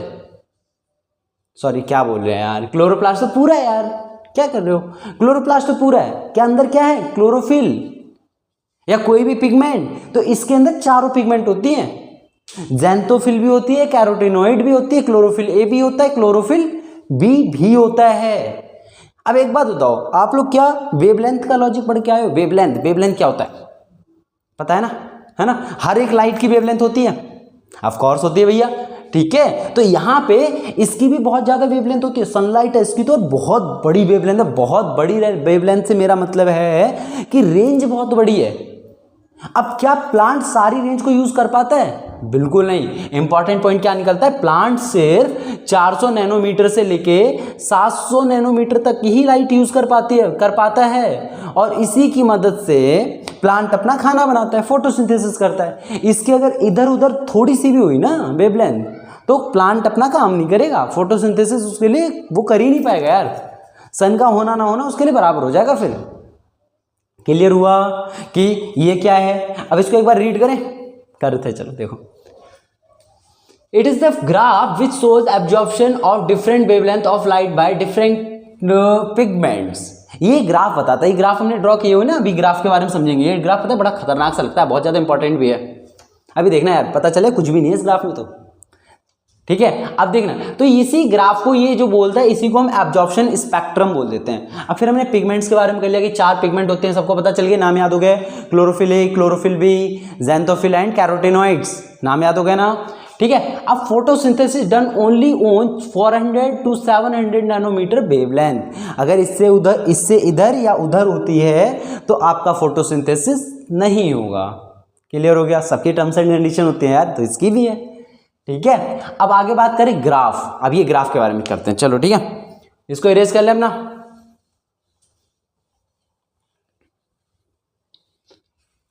अब देखो इसमें अंदर क्या होता है, इसमें दिखाया क्या गया पहले ये देखो आप, है ना, क्योंकि इसे बच्चे रीड नहीं कर पाते इसलिए उन्हें गड़बड़ लगती है। हम सिर्फ एक एक चीज को यहां पे रीड करेंगे। देखो अभी हम बात करेंगे सिर्फ क्लोरोफिल ए। क्लोरोफिल ए के साथ पता क्या होता है, यहां से ग्राफ थोड़ा ऊपर उठता है, फिर ये यहां से ऐसे ऐसे करके यहां पे जरा सा एक पीक और आता है,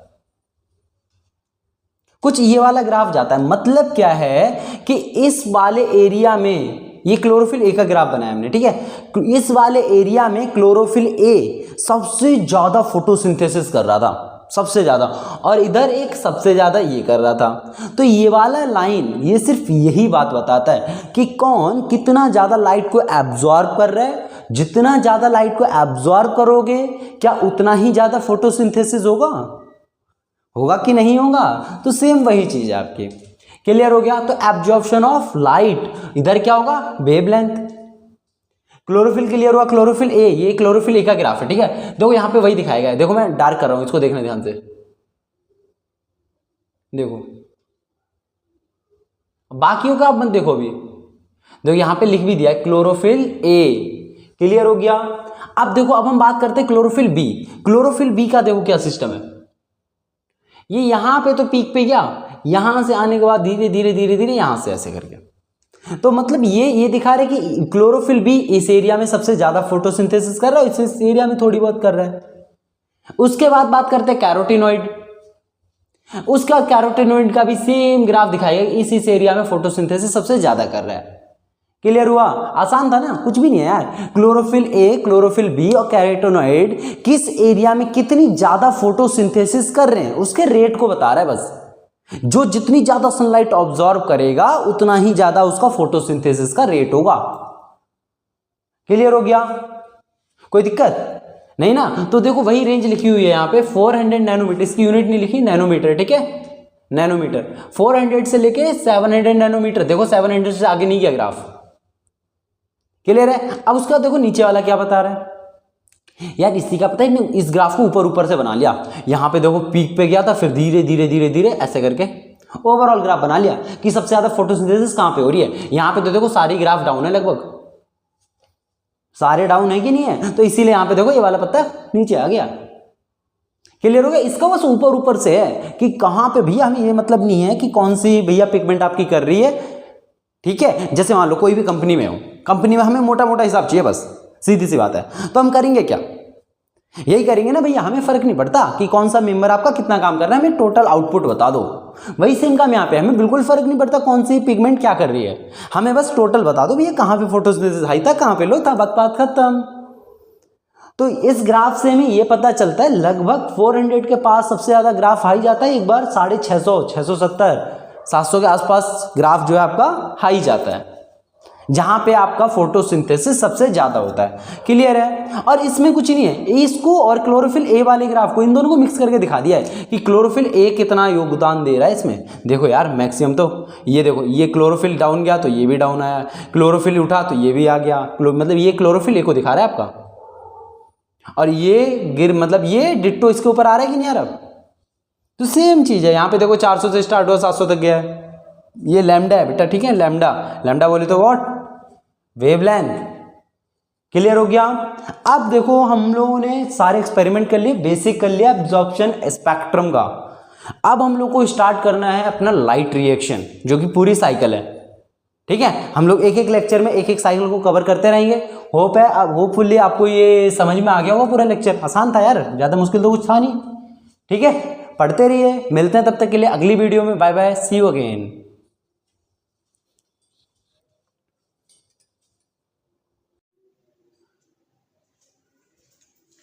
hello guys, here Vinay Sharma, you are watching Ultra classes.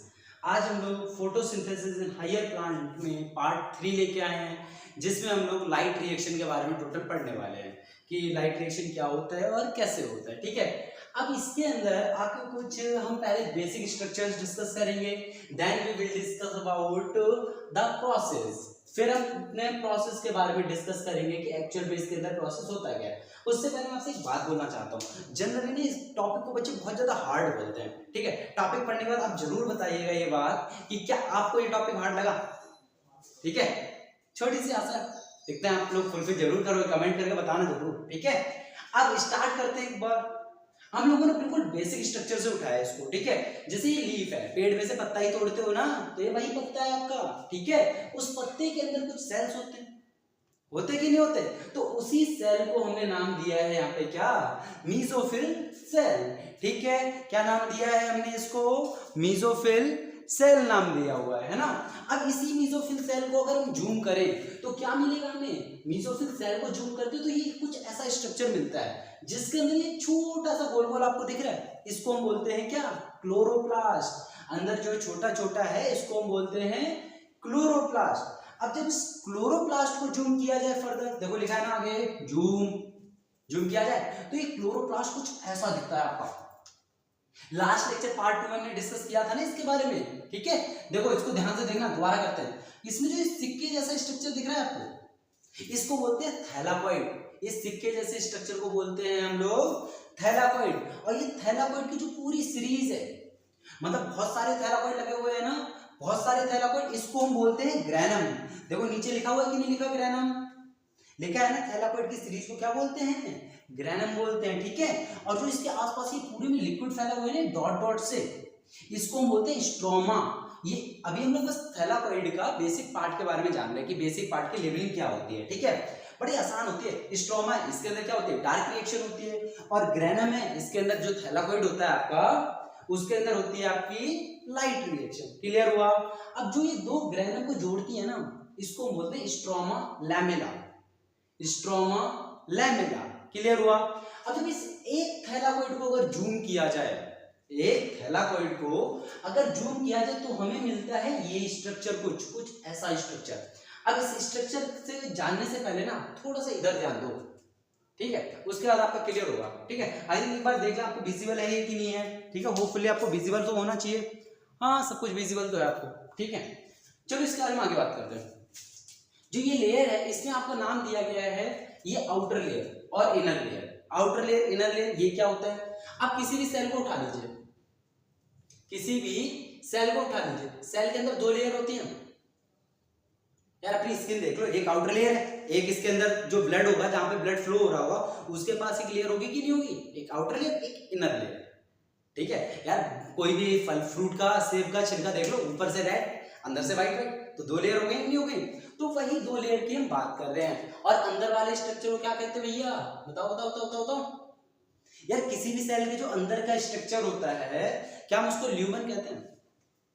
किसी भी सेल के इंटरनल स्ट्रक्चर को कहते हैं भैया हम ल्यूमन। क्लियर है?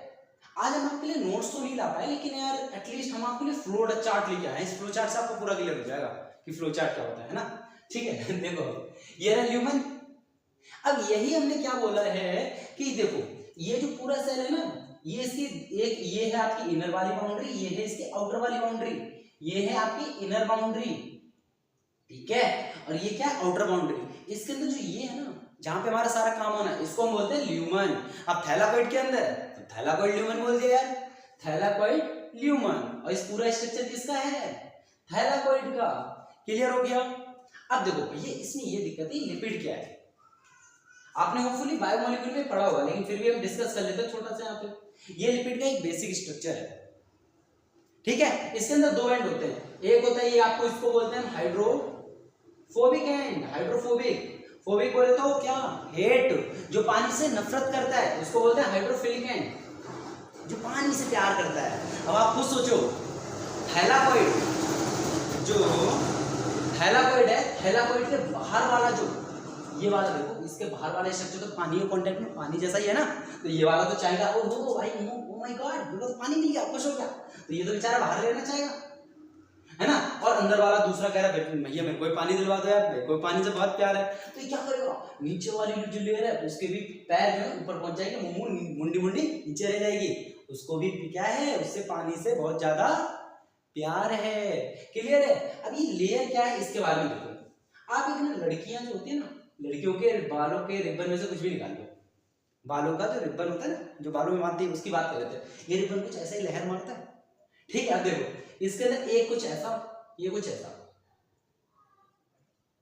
क्या इसके अंदर 2 लेयर बनी है यार? रिबन में 2 किनारी होती है कि नहीं होती? उन्हीं 2 किनारी की बात कर रहे हैं, ये तो ज्यादा लंबा हो गया। तो ये जो होता है ना, इसी को हम बात करते हैं लिपिड बाइलेयर। बाइलेयर क्यों बोलते हैं? इसमें देखो 1 लेयर 2 लेयर, कितनी लेयर है? 2 लेयर। लेयर बनी किसकी है? लिपिड की, that's why it is known as lipid bilayer. Clear हुआ? लिपिड बाइलेयर, अंदर वाले पार्ट को थैलाकोइड ल्यूमन। क्लियर हो गया? ये रहा आपका लिपिड बाइलेयर। अब सवाल होता है ग्रीन ग्रीन से डब्बे क्या बना दिए भैया? इसको बोलते हैं फोटो सिस्टम, PS2 PS1। अब जो ये फोटो सिस्टम है ना, यहाँ पे लिखा है 680। ये 680 का मतलब क्या है?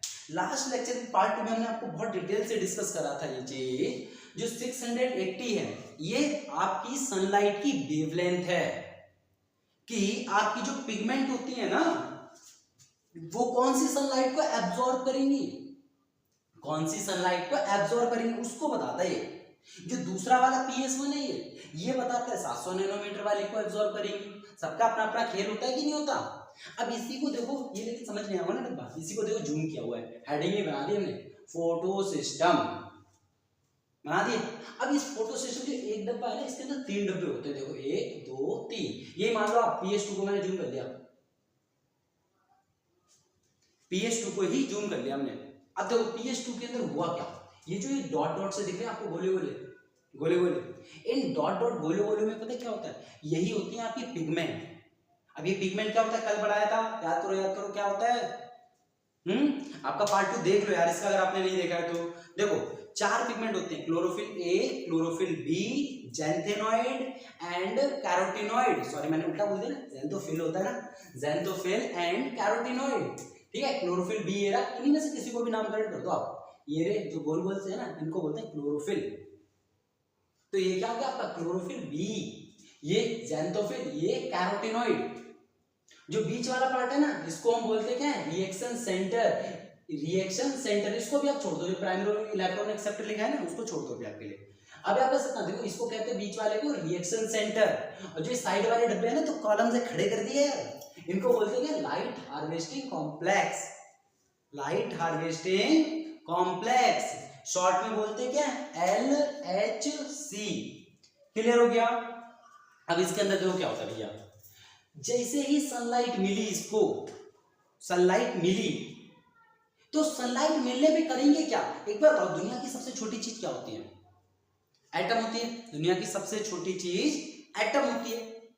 अब जब एटम है ये, तो एटम की वजह से होगा क्या, जैसे ही एनर्जी मिलेगी क्या इलेक्ट्रॉन एक्साइट होकर दूसरे में भाग जाएगा, नहीं समझ में, नहीं समझ में। चलो देखो यहाँ ध्यान दे दो यार, केमिस्ट्री का कॉन्सेप्ट है। वैसे आपका कुछ स्ट्रक्चर ऑफ एटम ऐसे दिखता है, ये रहा न्यूक्लियस, कोई इलेक्ट्रॉन मान लो यहाँ पे, जैसे ही आपने इसको एनर्जी दी, मान लो यहाँ पे हीट कर दिया इसको, ये इलेक्ट्रॉन कूद के यहां से यहां पहुंच जाएगा।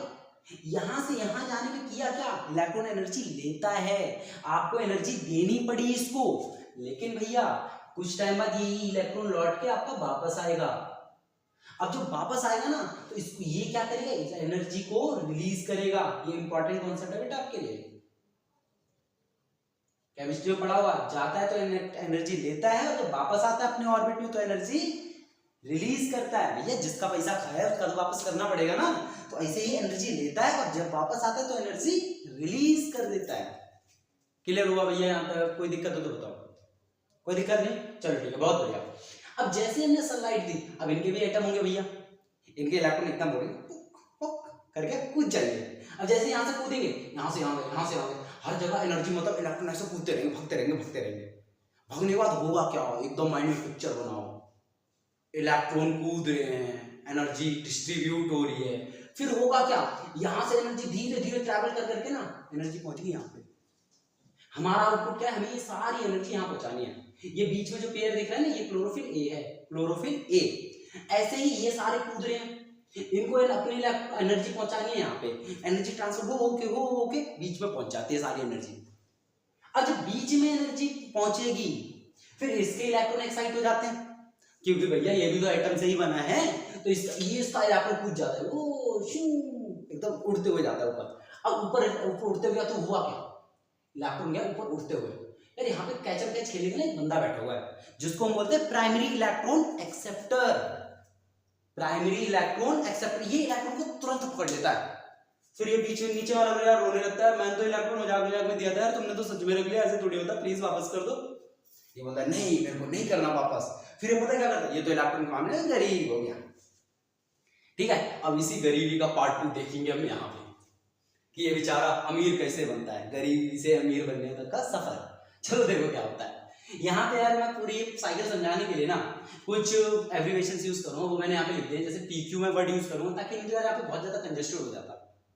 तो PQ मैंने लिखा है प्लास्टोक्विनोन, CV6F लिखा है, साइटोक्रोम V6F, PC यूज करेंगे प्लास्टोसाइनिन, FD यूज करेंगे फेरिडॉक्सी।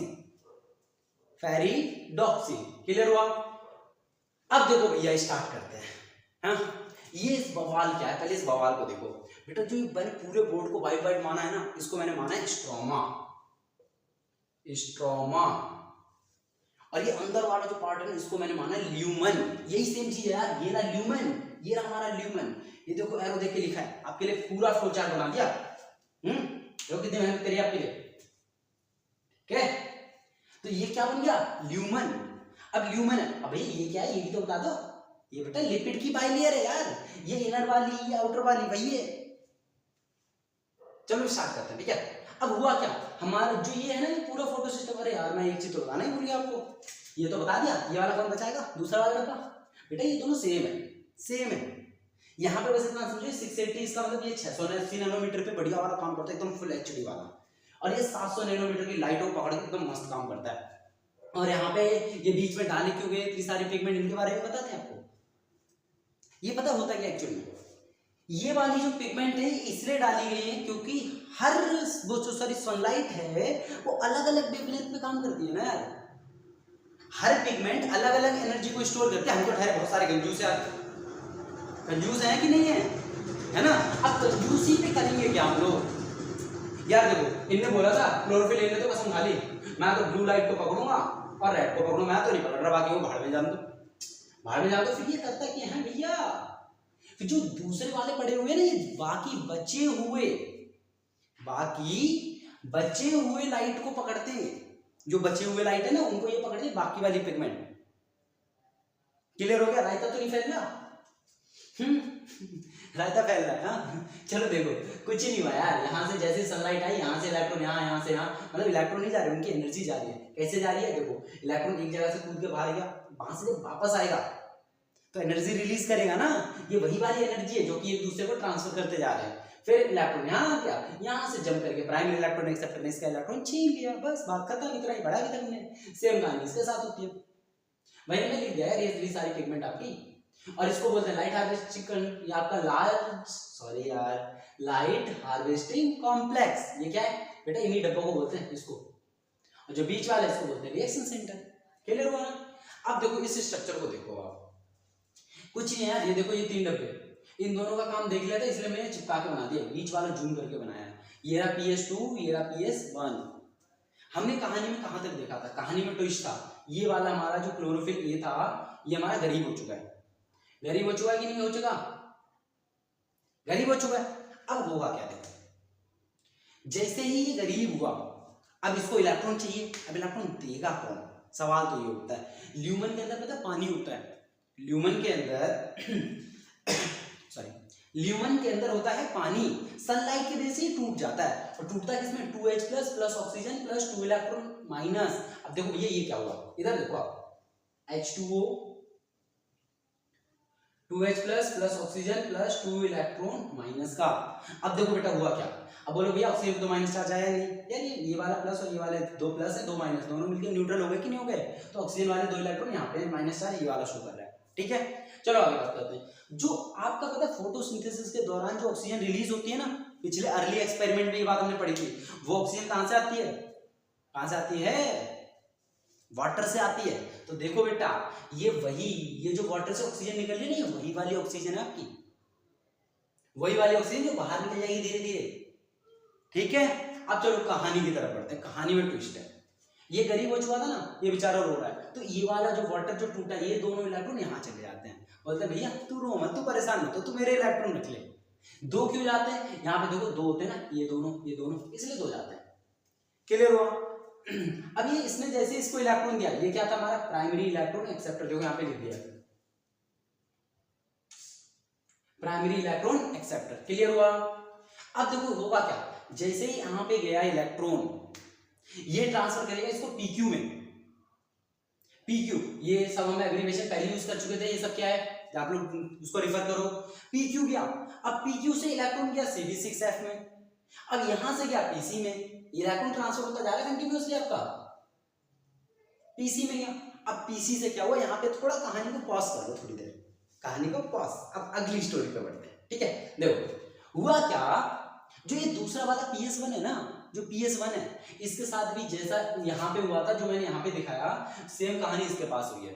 ये वाला भी बेचारा गरीब है, जैसे ये वाला गरीब था ना, ऐसे ये भी इलेक्ट्रॉन के मामले में गरीब है, ये भी रो रहा है भैया मेरे इलेक्ट्रॉन दे दो यार, कोई तो दे दो। तो ये करता क्या है, ये वाला बोलता है भाई तू रो मत, तू मेरे इलेक्ट्रॉन ले ले यार, इंसान के काम आता है ना। ऐसा ही ये जो है, ये बोला भैया तू इलेक्ट्रॉन दे ले मेरे, तो जो इलेक्ट्रॉन आ रहा है ना, ये इलेक्ट्रॉन यहाँ दे देता है, और इसका वाला जो इलेक्ट्रॉन जंप करके गया था पहले, जैसे इसका जंप करके यहां गया, सेम इसका इलेक्ट्रॉन जंप करके यहां गया होगा, डेफिनेटली गया होगा भैया। तो इसका भी तो प्राइमरी इलेक्ट्रॉन एक्सेप्टर है कि नहीं? अब इसके प्राइमरी इलेक्ट्रॉन एक्सेप्टर ने ये वाला इलेक्ट्रॉन पकड़ लिया, जैसे सेम इसके वाले में पकड़ा था ना, सेम कांड हुआ इसके साथ ही। अब होने के बाद हुआ क्या, देखो इसके प्राइमरी इलेक्ट्रॉन एक्सेप्टर ने इलेक्ट्रॉन ट्रांसफर करा FD पे। अब ये FD क्या भैया, ये रहा फेरिडॉक्सी। अब FD ने इलेक्ट्रॉन ट्रांसफर करा, जैसे ही आगे लेके आ रहा था, यहां मिल गया इसको एंजाइम मस्त वाला NADP सिंथेटेज। NADP सिंथेटेज इसने क्या किया, अभी बीच में कुछ स्टेप गोल हुए हैं, उनके बारे में बात करेंगे धीरे धीरे। हुआ क्या, ये है बाहर NADP, ये जो स्ट्रोमा है, स्ट्रोमा में बहुत सारे H+ पड़े और NADP पड़े हुए हैं, क्योंकि NADP के पास कोई एनर्जी नहीं होती।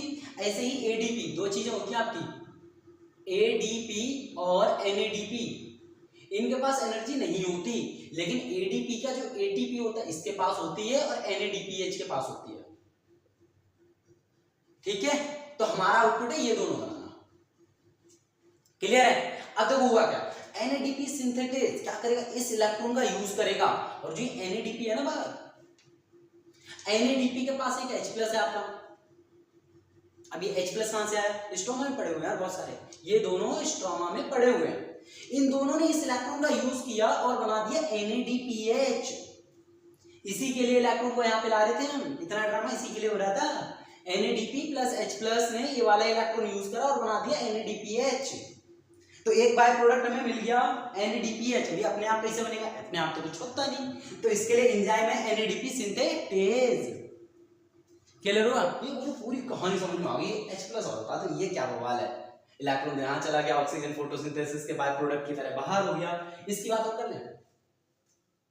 हाँ देखो, सबसे पहला काम हमें पता है अंदर ना H प्लस की क्वांटिटी बहुत ज्यादा बढ़ानी है, क्वांटिटी इंक्रीज करनी है H प्लस की।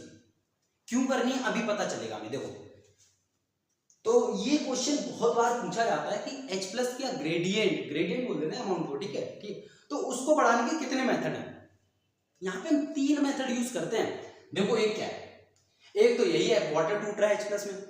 दूसरा क्या है, आपका ये जो PQ है इसके पास बहुत ज्यादा एनर्जी है, क्योंकि इलेक्ट्रॉन की सारी एनर्जी लेके बैठा है यार, होगा कि नहीं होगा? तो इसके पास बहुत सारी एनर्जी है, ये स्ट्रोमा का H प्लस पकड़ के खींचता है, इसको कैच दे देता है। जैसे हम किसी दोस्त को चढ़ाते ही नहीं बोलते, उसकी टोपी छीनी, ये ले तू पकड़, उसने इधर, उसने इधर, ऐसे से पास करते ना। इसने इसको दे दिया और इसने स्ट्रोमा इसमें अंदर ल्यूमेन में डाल दिया ये वाला H प्लस। हुआ क्या? रिपीट करते हैं, स्ट्रोमा का H प्लस PQ ने लिया, PQ ने इसने अंदर ठूस दिया, अंदर बहुत सारे H प्लस हो गए। अब एक बात बताओ, टॉप करने के 2 तरीके होते हैं, पता है? एक तो खुद नंबर बहुत ज्यादा ले आओ, अगर आपके बस की नहीं है ना नंबर लाना, तो पता क्या कर सकते हो, दूसरे का नंबर आने ही मत दो ना। जैसे 3 इडियट ने करा था चतुर ने, खुद भी पढ़ता था, दूसरों को डिस्ट्रैक्ट करता था, ठीक है? तो बाहर में कम कर दो ना यार, बाहर के रिस्पेक्ट में अंदर ज्यादा हो जाएंगे। अब देखो बेटा, ये NADP ये वाले H प्लस को यूज कर रहा था, तो H प्लस यूज हो गया, तो बाहर H प्लस की क्वांटिटी क्या हो गई? कम हो गई ना, तो अंदर बढ़ गई। तो 3 मेथड, एक तो ये खुद तोड़ रहा है फोटोलाइसिस, दूसरा H प्लस स्ट्रोमा से पकड़ के अंदर आ गया, तीसरा NADP ने यूज कर दिया, बाहर हमने H प्लस की क्वांटिटी घटा दी। समझ में आ गया ना? अब भैया H प्लस बहुत भर गया अंदर, अब बहुत देर हो गई, अब इसका भी यूज बता दो। कुछ ही नहीं यार, इसके लिए ये रहा F0 आपके पास, ये रहा F1 पार्टिकल होता है, ऐसा कुछ स्कीम होता है, ठीक है? आप इसको ना टनल की तरह मान के चलो, यहां से H प्लस भर के बाहर निकलेंगे, है ना? H प्लस सोचता है अब तो मैं चला दूं गया, बहुत देर हो गई थी, मैं बंदी बना हुआ। तो इसने क्या किया, बाहर पड़ा था ADP और फॉस्फेट आई, ये क्या करे पी है ADP का full form adenosine diphosphate, di मतलब 2 फॉस्फेट, ATP बोले तो ट्राइफॉस्फेट, ठीक है? तो इन्हें एक फॉस्फेट यूज कर और ये वाले H प्लस यहां से धीरे धीरे बाहर निकलेंगे, और इन तीनों की मदद से ये और H प्लस मिलकर बना देते हैं ATP। I repeat, ADP, P और ये जो H प्लस निकला, ये तीनों मिला के बना देते हैं आपका ATP, ठीक है? इतना ही समझना था हमें। अब यहाँ पे ये सवाल होता है कि इसको भैया जेड स्कीम क्यों बोला जाता है, जेड क्यों बोलते हैं? देखो, इसको यहां से जरा इसको रिवाइज करना, यहां से इलेक्ट्रॉन ऊपर गया, ठीक है, भेज दिया, यहां से ये नीचे आ रहा है, देखना ओवरऑल साइकिल देखना, ठीक है भैया, आ गया, ये लो ले आया नीचे। अब यहां से फिर ऊपर जा रहा है, ये देखो क्या जेड बन गया। ये पता है एक्चुअल में आपका ग्राफ है, देखो यहां से एनर्जी इलेक्ट्रॉन की बढ़ गई, बहुत ज्यादा थी, यहां से एनर्जी क्या होगा, यहां से यहां आने में एनर्जी देखो घट रही है इसकी, तो घट रही है ना, इसी एनर्जी की वजह से H प्लस को खींच पाता है, क्योंकि देखो यहाँ पे बहुत ज्यादा एनर्जी है, धीरे धीरे एनर्जी आपकी घटती चली गई, इसीलिए इसको बोलते हैं जेड स्कीम। क्लियर हो गया? पूरी कहानी पर शॉर्ट में समरी कर रहे हैं। तो यहां से इलेक्ट्रॉन कूद के ऊपर गया, कूद गए, मतलब सबने क्या कहता है, इलेक्ट्रॉन की एनर्जी ट्रांसफर कर दी बीच का इलेक्ट्रॉन कूद के गया, प्राइमरी इलेक्ट्रॉन एक्सेप्टर ने ले लिया, हुआ क्या, अब ये तो गरीब हो गया, इसने ले लिए वाटर के दोनों इलेक्ट्रॉन, फिर क्या हुआ, प्राइमरी इलेक्ट्रॉन एक्सेप्टर से PQ से ये PC, यहाँ का इलेक्ट्रॉन गया इसमें, यहाँ से FD ने इलेक्ट्रॉन लेके बना दिया NADPH, ठीक है? अब दूसरे केस में क्या हुआ, ये जो आपका ऑक्सीजन है ये तो बाहर हो जाता है बॉडी से, मतलब बॉडी इन द क्लोरोप्लास्ट से। अब जो ये H प्लस है, ये स्ट्रोमा में H प्लस है, इसको निकाल के अंदर ले आता है, इस H प्लस का यूज हो जाता है, साथ में ये जो H प्लस है ना ये अंदर ले आता है, और ये जो H2O टूट रहा है तो इसके H प्लस, तो H प्लस अंदर बहुत ज्यादा हो गए, तो F0 F1 पार्टिकल के थ्रू वो क्या कर दिए जाते हैं, बाहर कर दिए जाते हैं, बाहर कर दिए गए तो बाहर ADP क्या होगा, ADP plus PI plus H plus is equal to ATP। Clear हो गया? होपफुली आपको ये पूरा समझ आ गया होगा, ठीक है? लेकिन स्टार्टिंग में हमने एक चीज बोली थी यार, चीटिंग मत करना। कि अगर आपको ये समझ में आया ना, आप बताना कि क्या क्या आपको भी ये टॉपिक टफ लगा। सब बोलते हैं टॉपिक टफ है, आपको भी एक बार टफ लगा। हमने पूरी एनसीईआरटी को रिफर किया है, ठीक है। आप एक बार पूरी एनसीईआरटी को रीड कर लेना जाके, आपको पूरा क्लियर हो जाएगा, ठीक है। पूरा फ्लो चार्ट से देखा हमने। इसकी लैंग्वेज खुद लिखना, आप लोग आज ही लिख लेना, तभी आपको ये चीज क्लियर होगा, ठीक है। बैठ के लेक्चर नहीं देखना, आप कॉपी में नोट्स बनाइए अभी के अभी। क्लियर हुआ? और इसका मेरे ख्याल से कोई भी टॉपिक है जो हमने छोड़ा नहीं है, ऐसा कुछ भी नहीं है, ठीक है। तो आप लोग कमेंट करके जरूर बताइए कि आपको। आज हम लोग डार्क रिएक्शन पे काम करने वाले हैं, ठीक है। तो स्टार्ट करने से पहले थोड़ा सा समराइज कर लेते पीछे की क्लास का, ठीक है। लेकिन अगर आपको ये लेक्चर समझना है ना, तो इससे पहले वाला अच्छे से पढ़ के आइए, तभी कुछ हो सकता है। आप इसका पिछला वाला पार्ट ढंग से देख लीजिए, जो कि पार्ट 3 था। चलो समराइज करते हैं एक बार। अगर आपने थोड़ा बहुत पढ़ा है तो आइडिया हो जाएगा कि अभी तक हमने किया क्या था।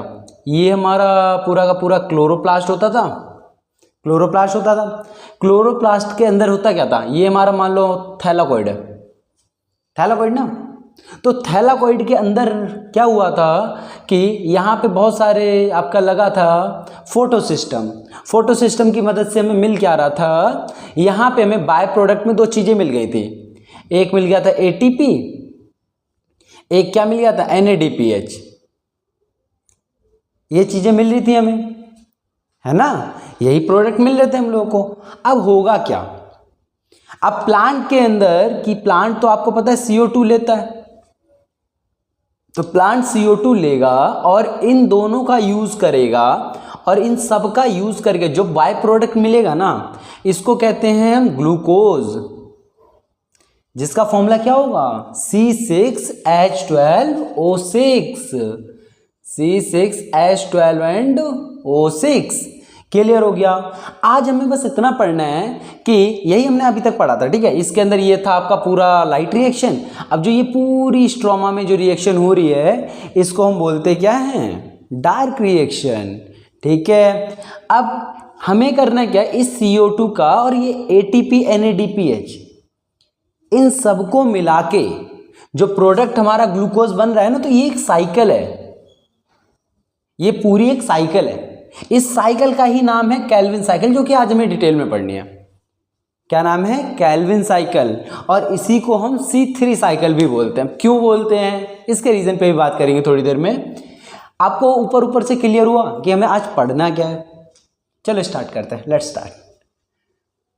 देखो आपका हमें बाय प्रोडक्ट मिल गया था, क्या क्या मिल गया था, ATP और NADPH। अब इसका हमें यूज करना है, ठीक है, क्योंकि हमारा टारगेट था ग्लूकोज बनाना। हमारा टारगेट क्या था, प्लांट के अंदर ग्लूकोज बनाना।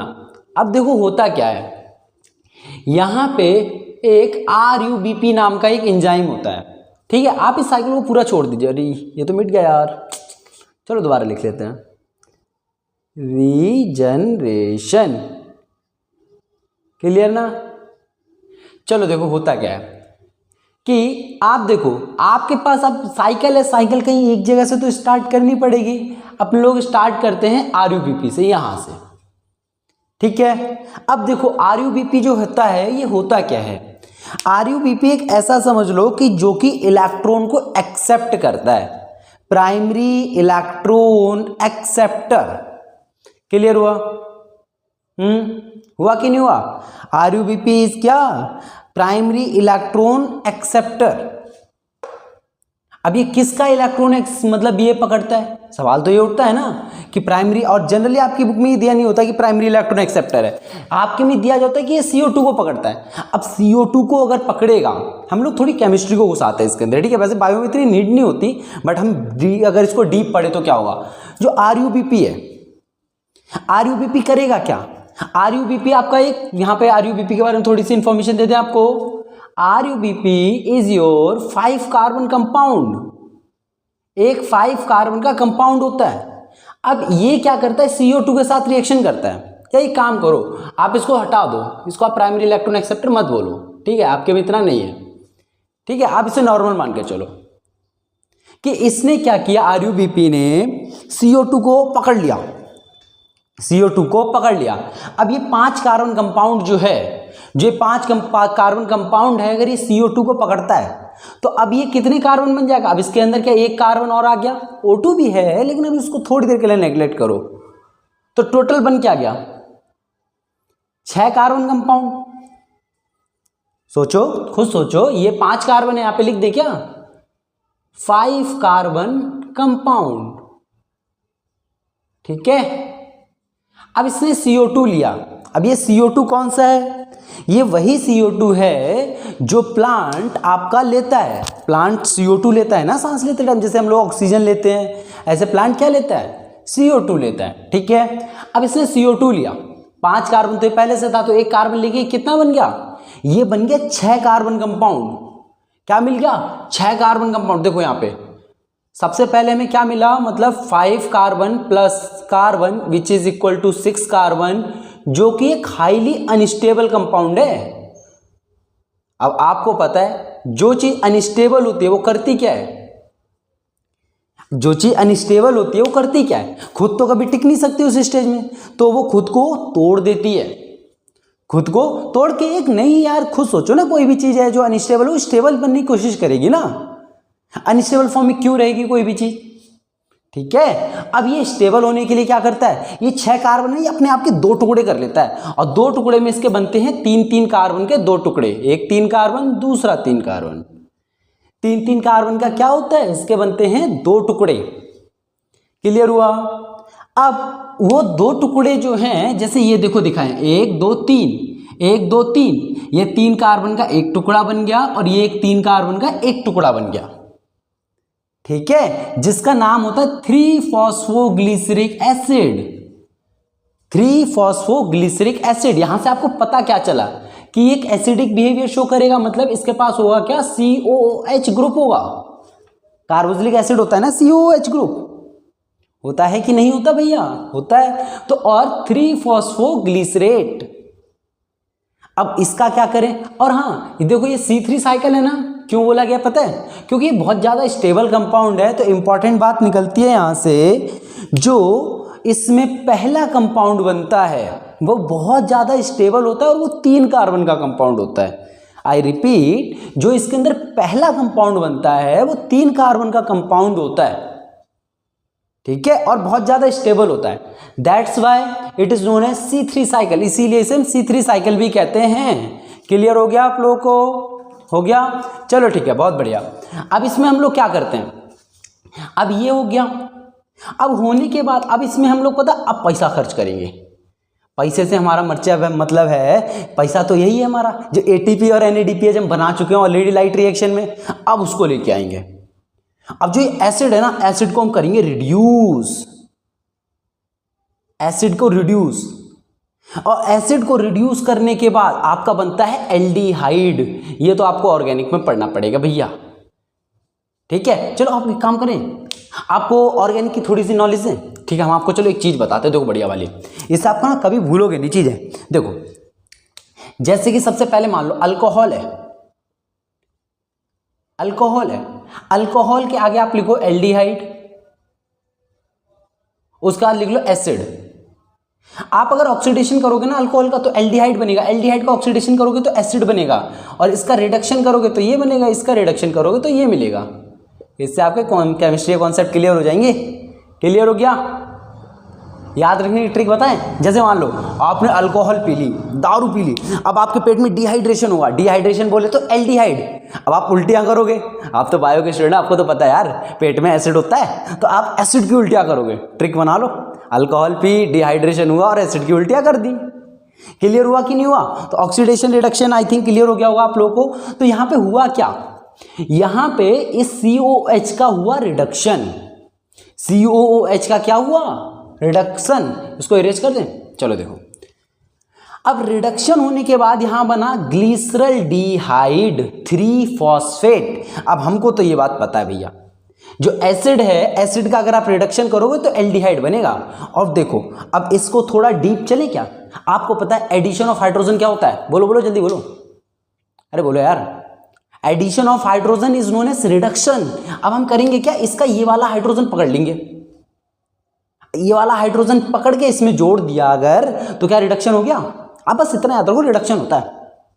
और कैसे हुआ वो भी हमने बता दिया। इसका ये हाइड्रोजन ले लेते हैं हम, अब जब ले लिया इसका हाइड्रोजन तो बन गया हमारा ग्लिसरॉल्डिहाइड। अब आप कॉमन सेंस लगाओगे कि भैया ये ग्लिसरॉल्डिहाइड कितने कार्बन कंपाउंड है, भैया अभी कार्बन तो कोई खर्च ही नहीं हुए, 6 हैं तो यहाँ पे भी 6 ही कार्बन रहेंगे, 3-3 कार्बन के 2 जोड़े रहेंगे यहाँ पे भी। क्लियर हुआ। अब इसमें से बन गया ग्लूकोज, यहाँ पे क्या बन गया, ग्लूकोज। ये कैसे बना ये आपको नहीं जानना, ठीक है, ये आपके लिए आउट ऑफ सिलेबस वाली बात है, आपको कहीं नहीं जाना, नीट वगैरह किसी में भी ये क्वेश्चन कभी नहीं पूछा जाता और आपके इस सिलेबस में है भी नहीं।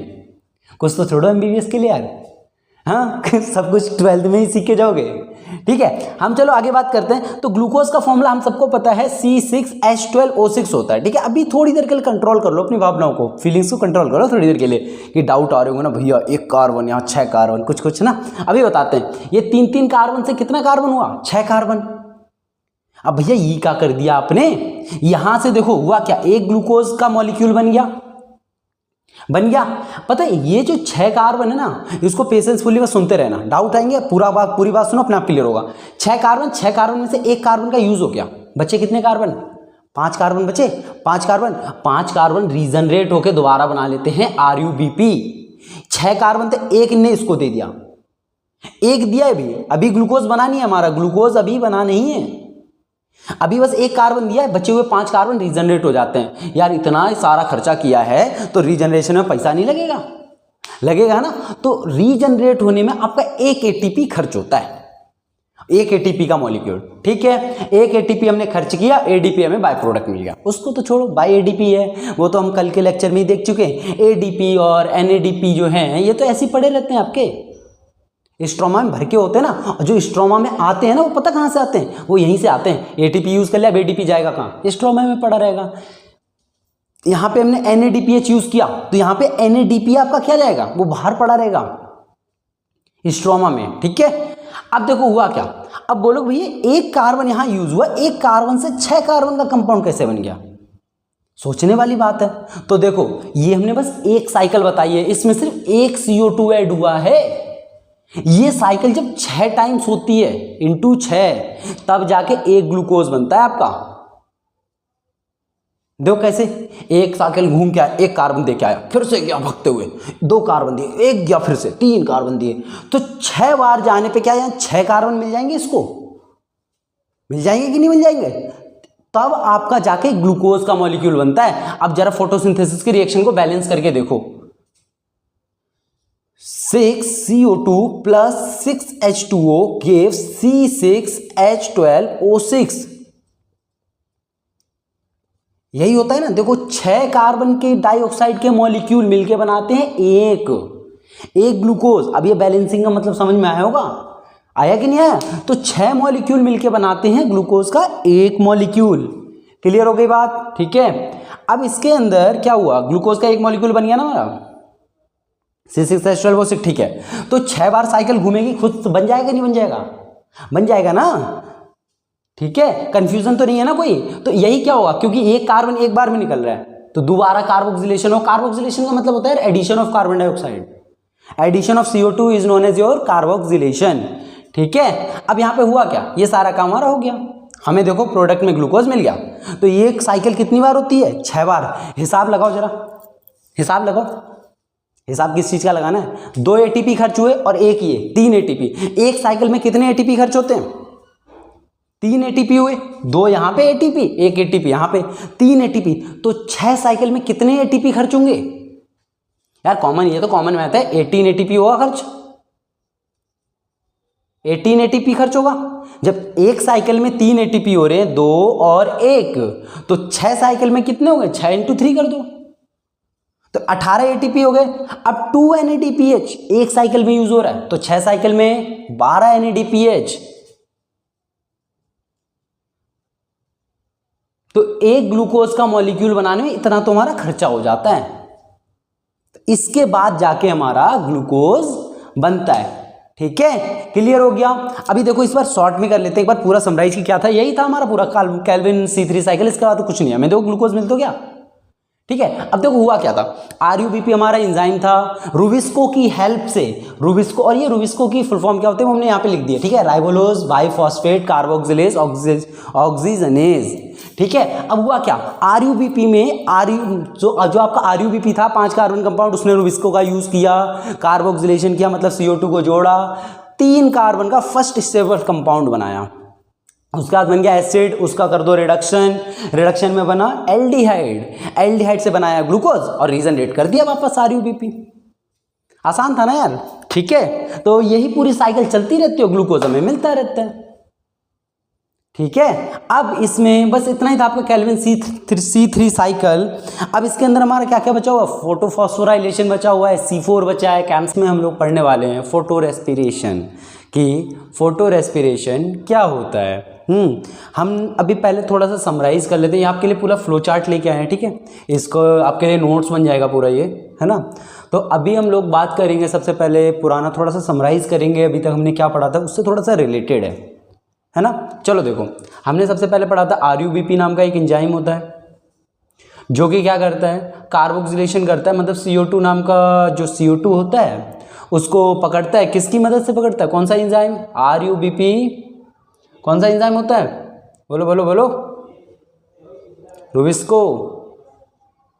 रुबिस्को एंजाइम होता है। इसकी मदद से क्या बना देता है, 3 मॉलिक्यूल बना देता है कार्बन के, जिससे हमें एज अ आउटपुट ग्लूकोज मिल जाता है, ठीक है। और ये आरयूबीपी दोबारा बन जाता था, यही काम हो रहा था, ठीक है। अब हुआ क्या कि जैसे कि मान लो एक जगह है, वहाँ पे बहुत ज़्यादा टेम्परेचर बढ़ गया। फॉर एग्जांपल मान लो एक जगह है जहाँ पे बहुत ज़्यादा टेम्परेचर बढ़ गया, ठीक है। अब वहाँ पे होगा क्या, है ना, इज दिस क्लियर, ठीक है। अब एक जगह है जहाँ पे बहुत ज़्यादा टेम्परेचर बढ़ चुका है। अब टेम्परेचर बढ़ने की वजह से क्या होगा वहाँ पे कि जैसे कि मान लो एक लीफ है, कहाँ पे ड्रॉ करें, इसके अंदर कर लें, इसको बाद में इरेज कर देंगे। जैसे क्या हुआ, ये एक लीफ है, लीफ के अंदर स्टोमेटा होता है यार, जहाँ से मतलब पानी का सारा कंट्रोल देखा जाता है कि ट्रांसपिरेशन होना है या नहीं होना है, कितना पानी निकालना है, कितना पानी एब्जॉर्ब करना है, ये सारा मामला देखा जाता है, यही होता है ना। तो अब होगा क्या, टेम्परेचर बहुत ज़्यादा बढ़ गया। अब अगर ये स्टोमेटा खुले रहे तो क्या होगा, तो ये वाटर लॉस हो जाएगा, यहाँ से हाई वाटर लॉस होगा कि नहीं होगा। अगर अब हाई वाटर लॉस होगा यहाँ पे, दैट मीन्स यार प्लांट तो जिंदा ही नहीं रह पाएगा, क्योंकि प्लांट को तो वाटर चाहिए, वाटर तो उसके लिए कंपलसरी होता है। आपको पता है हमारी बॉडी में भी वाटर बहुत ज़्यादा इंपॉर्टेंट रोल प्ले करता है, ठीक है। और इसमें भी आपका वाटर बहुत ज़्यादा इंपॉर्टेंट रोल प्ले करता है, क्योंकि आप देख लो कि फोटोसिंथेसिस की रिएक्शन देख लो, CO2 + H2O वाटर चाहिए ना। अगर सारा वाटर यहाँ से लॉस हो गया तो प्लांट तो खत्म हो जाएगा बेचारा। तो उस केस के लिए होता क्या है, प्लांट अपनी बुद्धि चलाता है और क्या करता है कि इसमें ना इस स्टोमेटा को क्लोज कर देता है, स्टोमेटा क्लोज, ठीक है। अभी पता है कैसा होता है, ये कुछ गार्ड सेल कुछ आपके इस तरीके के होते हैं, जैसे ये कुछ इस तरीके से होता है। जब ये क्लोज करता है ना तो ये ऐसा बन जाता है, ठीक है, गेट बंद एकदम, पहले ऐसे यहाँ से यहाँ एंट्री हो सकती है, देन ऐसे बन जाता है, क्लियर हुआ। तो अभी हमारा स्टोमेटा फुल्ली क्लोज हो चुका है। अब भैया एक और प्रॉब्लम आ गई यहाँ पे, तो अब क्या प्रॉब्लम आ गई यार, एक बात बताओ, अगर गेट बंद कर दिया तो आप गैसेस का एक्सचेंज कैसे करोगे, सोचो, क्योंकि अब प्लांट है भैया, प्लांट तो आपको पता है CO2 इनहेल करता है, CO2 लेता है। अब प्लांट को CO2 मिलेगा कैसे, नहीं मिलने वाला ना, नहीं मिलेगा प्लांट को CO2, क्योंकि स्टोमेटा तो जहां से लेता था, जैसे ये आपकी नाक बंद कर दिया जाए, नाक और मुंह बंद कर दो, अब सांस कैसे लोगे, नहीं कर पाओगे ना। यही प्रॉब्लम प्लांट के साथ आई। अब हुआ क्या, फिर प्लांट ने इसको ओवरकम करने के लिए क्या सोचा, और इसके होने की वजह से होता क्या है, इसे बड़ा गंदा प्रोसेस हो जाता है जिसको हम कहते हैं फोटो रेस्पिरेशन। अभी इसके बारे में डिटेल से बात करेंगे, व्हाट इज फोटो रेस्पिरेशन, कैसे होता है। बट ये एक बहुत बड़ी प्रॉब्लम अराइज हो गई थी ना कि इसमें क्या करना है। और अब इस कंडीशन अगर ये होती है तो इस कंडीशन में क्या क्या होता है उसके बारे में अब हम बात करते हैं कि अभी हमारा स्टोमेटा फुल्ली क्लोज है, अब इसके अंदर क्या होगा उस पर बात करते हैं, ठीक है। इसको इरेज कर दें, फालतू में यार C4 साइकिल के अंदर बना दिया उसने तो आपने, ठीक है। अब देखो, जब किसी भी चीज के अंदर, हाँ आपका अभी बताया था हमने, समराइज किया था, आरयूबीपी क्या करता है, CO2 का ऐड करता है, रुबिस्को एंजाइम के साथ मिलकर बना देता है PGA के 3 मॉलिक्यूल, ठीक है, जो का क्या बन जाता है, आपका एसिड बन जाता है। फिर एसिड से एल्डिहाइड वाली साइकिल होती है ना। लास्ट लेक्चर देख लो आप इसका, मतलब पिछला पार्ट देख लो, जिससे आपको ये चीज क्लियर हो जाएगी, ठीक है। अब होगा क्या यहाँ पे PGA में, अब यहाँ पे CO2 तो इसे मिल नहीं रहा। अब देखो साइकिल क्या होगी, यहाँ पे देखो पहले साइकिल को देखो आप, RUBP है, RUBP अब लेगा क्या, ऑक्सीजन। अब मन में क्वेश्चन तो उठ रहा होगा भैया कि जब गैसियस एक्सचेंज नहीं हो रहा तो ऑक्सीजन कैसे आया। सोचने वाली बात है ना। देखो भैया महान इंसान हो, थोड़ी बुद्धि चला लिया करो। जब प्लांट है लाइट रिएक्शन कर रहा है, सनलाइट ले रहा है, तो फोटोसिंथेसिस से ऑक्सीजन रिलीज नहीं होती क्या, रिलीज होती है कि नहीं होती भैया, रिलीज होती है। तो इसके अंदर धीरे धीरे धीरे धीरे ऑक्सीजन का अमाउंट बढ़ता चला जाएगा, ऑक्सीजन का अमाउंट बहुत ज़्यादा बढ़ता चला जाएगा। अब देखो CO2 तो है ही नहीं, क्योंकि प्लांट तो CO2 बाहर से लेता है। अब क्या किया जाए, है ना। और अगर CO2 है भी तो बहुत कम अमाउंट में है ना। तो इस केस में होता क्या है कि आपका जैसे कि ये RUBP है, अब ये रुबिस्को को ना चाहते हुए ऑक्सीजन के साथ बाइंड करना पड़ेगा। जैसे यहाँ रुबिस्को करता है किसके साथ था, CO2 के साथ, ठीक है यहाँ पे। और ऐसा नहीं है कि यहाँ पे CO2 है नहीं अंदर, पता है CO2 और O2 दोनों हैं, क्योंकि ग्लूकोज का ब्रेकडाउन तो हो ही रहा है ना, बाहर से इनहेल नहीं कर पा रहा है, ग्लूकोज का ब्रेकडाउन तो हो ही रहा है ना। देखो कैसे हुआ, सोचो एक बार। प्लांट है, प्लांट ने फोटोसिंथेसिस किया, उसे ऑक्सीजन मिल गया, उस ऑक्सीजन का उसने यूज किया ग्लूकोज बनाने में, ग्लूकोज को तोड़ने में, ग्लूकोज को तोड़ा, फिर CO2 मिल गया। तो यहाँ पे ऑक्सीजन बहुत ज़्यादा अमाउंट में बन रहा है, CO2 बहुत छोटू सा बन रहा है। मतलब CO2 अगर 10% है तो ये 90%, ऐसा कुछ समझ लो, बहुत ज़्यादा अमाउंट है। अब रुबिस्को प्रिफर करता है कि CO2 के साथ रहे वो, CO2 के साथ रहे वो, लेकिन यहाँ पे उसको लालच मिल रहा है कि 90%, ओ माय गॉड, है ना। तो क्या करेगा, रुबिस्को ऑक्सीजन के साथ बाइंड कर जाएगा। अब बाइंड करने से होगा क्या, देखो यहाँ पे खतरनाक सी साइकिल बनती है आपकी।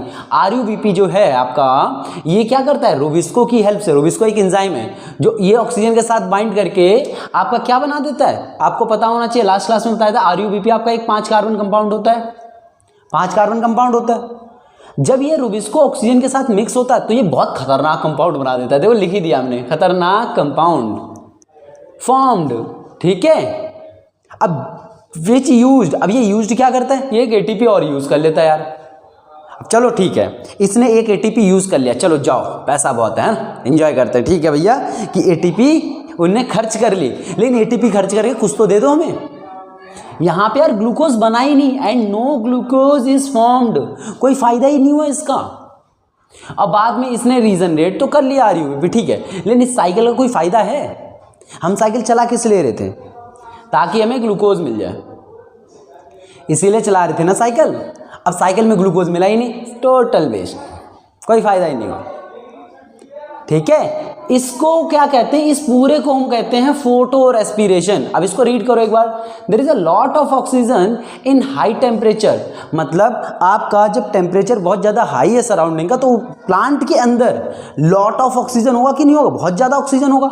अब ऑक्सीजन होने से क्या होगा, because stomata is closed, stomata is closed है तभी तो अंदर ऑक्सीजन ज़्यादा हुआ, क्योंकि अगर स्टोमेटा खुले होते तो ऑक्सीजन आराम से बाहर निकल जाते, है ना। तो होगा क्या, दिस इज द प्रॉब्लम, ये तो प्रॉब्लम हो गई हमारे लिए। अराइजेज बिकॉज ये सारा काम हो रहा है, अगर ऑक्सीजन अंदर ज़्यादा बढ़ जाएगा तो फिर हुआ क्या, ये तो प्रॉब्लम है कि नहीं है। इस पूरे को ही कहते हैं फोटो रेस्पिरेशन, ठीक है। थोड़ा समराइज करें, बाइंड अप करें, ऑक्सीजन का कंसेंट्रेशन ज़्यादा क्योंकि स्टोमेटा क्लोज, फिर इसको ऑक्सीजन के साथ मिल जाता है और एक खतरनाक सा कंपाउंड बना देता है जिसकी हमें कोई ज़रूरत नहीं है। और ऊपर से वो एक ATP और यूज़ करता है यार हमारा। अब ATP यूज़ कर लिया उसने, फिर इन्हें क्या किया, चलो यार ATP यूज़ कर रहे हो तो कर लो, लेकिन हमें ग्लूकोज तो दे दो, ग्लूकोज भी नहीं दिया, और बढ़िया बात, और महानता दिखा दी। क्लियर हुआ कि नहीं हुआ। तो इस प्रॉब्लम का सॉल्यूशन जो था वो था C4 प्लांट साइकिल। इनने क्या चेंजेस करे अपने प्लांट के अंदर, इसका एग्जांपल आप शुगर केन बोल सकते हो C4 प्लांट का, ठीक है। अब C4 में देखें क्या बात हुई है, चलो स्टार्ट करते हैं। C4 साइकिल, पहले इसका थोड़ा सा इंट्रो जान ले, आप लोग स्क्रीनशॉट ले लो अगर लेना है तो, उसके बाद हम थोड़ा सा इसको कर लें। 1 2 3, आई होप ले लिया होगा। चलो आगे बात करते हैं, इसको इरेज कर देते हैं, ठीक है। अब देखो हुआ क्या हुआ यहाँ पे, जैसे कि मान लो आपकी लीफ है, एक मस्त वाली लीफ है आपकी। अब लीफ के अंदर क्या होता है, यहाँ पे मान लो आपको पता बहुत सारे मीजोफिल सेल पड़े हुए हैं, मीजोफिल सेल पड़े। हम जो इसकी ब्रेथ है ना, जो इसका क्रॉस सेक्शन ले रहे हैं, क्रॉस सेक्शन का मतलब क्या है, जैसे ये मार्कर है, आप ऐसे मतलब मान के चलो कि ये एक प्लांट है, ये प्लांट है आपका, एक पूरा प्लांट में ये एक ब्रांच निकली हुई है, एक पत्ती निकली हुई है, ठीक है, ये लीफ है। अब लीफ क्या है, अब मैं इसको बीच से काटने के बाद ये चीज़ ऑब्जर्व कर रहा हूँ, ये चीज़, ठीक है, एकदम ये मिडल वाला पार्ट, ठीक है। अगर मैं इसको बनाऊँ तो क्या बनेगा मेरा, सिर्फ ये सामने वाला पार्ट मैं बना देता हूँ, ये वाला पार्ट, ठीक है। ये अगर आपकी पूरी ये ऐसे करके लीफ है तो बीच से काटोगे तो ये वाला पार्ट, इसका क्रॉस सेक्शन, ठीक है। अब देखो हुआ क्या, आप सिंपली अगर नहीं समझ में आया तो आप लीफ ही मान लो कि लीफ का पार्ट क्या करें, जूम कर रहे हैं, ठीक है। अब इसके अंदर इन्होंने बहुत सारे मीजोफिल सेल हैं। उससे पहले एक काम करो, जैसे ये रहा आपका फ्लोएम। फ्लोएम क्या होता है पता है, टिश्यू है ना। चलो देखो, ये इसके चारों तरफ इनने क्या कर लिया, इसको घेर लिया। इनने बोला भैया ऑक्सीजन हमारे लिए इतनी बड़ी बर्बादी क्रिएट कर रहा है, हम तो ऑक्सीजन को अंदर ही नहीं जाने देंगे, हम तो ऑक्सीजन को अंदर ही नहीं जाने देंगे, ठीक है। अब हुआ क्या, ऑक्सीजन अंदर नहीं जाएगी तो, है ना, इसका हम चलो थोड़ी देर में बात करते हैं। ऑक्सीजन अंदर नहीं जाएगी तो क्या है, उसका थोड़ा लेबलिंग कर लो कि ये क्या बवाल है। इसका आपका क्या है, इनको हम क्या बोलते हैं, बंडल शीथ सेल बोलते हैं। अब ये क्या बवाल है, इन सबके बारे में बात करें, बड़ा इजी है। देखो यार, सब बोलते हैं बस यार प्लांट फिजियोलॉजी हार्ड है, आप लोगों को भी हार्ड लग रही है लग तो रही है। देखो ये क्या है, bundle sheath cell. Bundle sheath cell ना, अब बंडल शीथ सेल पता क्या होता है, ये आउटर कवरिंग है कि मैंने कसम खा ली मैं ऑक्सीजन को अंदर जाने ही नहीं दूंगा। अब ऑक्सीजन अंदर जाएगा ही नहीं यार, तो जो यहाँ पे साइकिल बनाई थी हमने कि वो ऑक्सीजन के साथ रिएक्ट करके फोटो रेस्पिरेशन करेगा, क्या फोटो रेस्पिरेशन होगा यार, ऑक्सीजन ही नहीं है बेचारा, इसको किसके साथ बाइंड करेगा, ऑप्शन ही नहीं है ना उसके पास। तो क्या हुआ, तो ऑक्सीजन अंदर ही नहीं जा पाएगा। इन सबको हम कहते हैं बंडल शीथ सेल।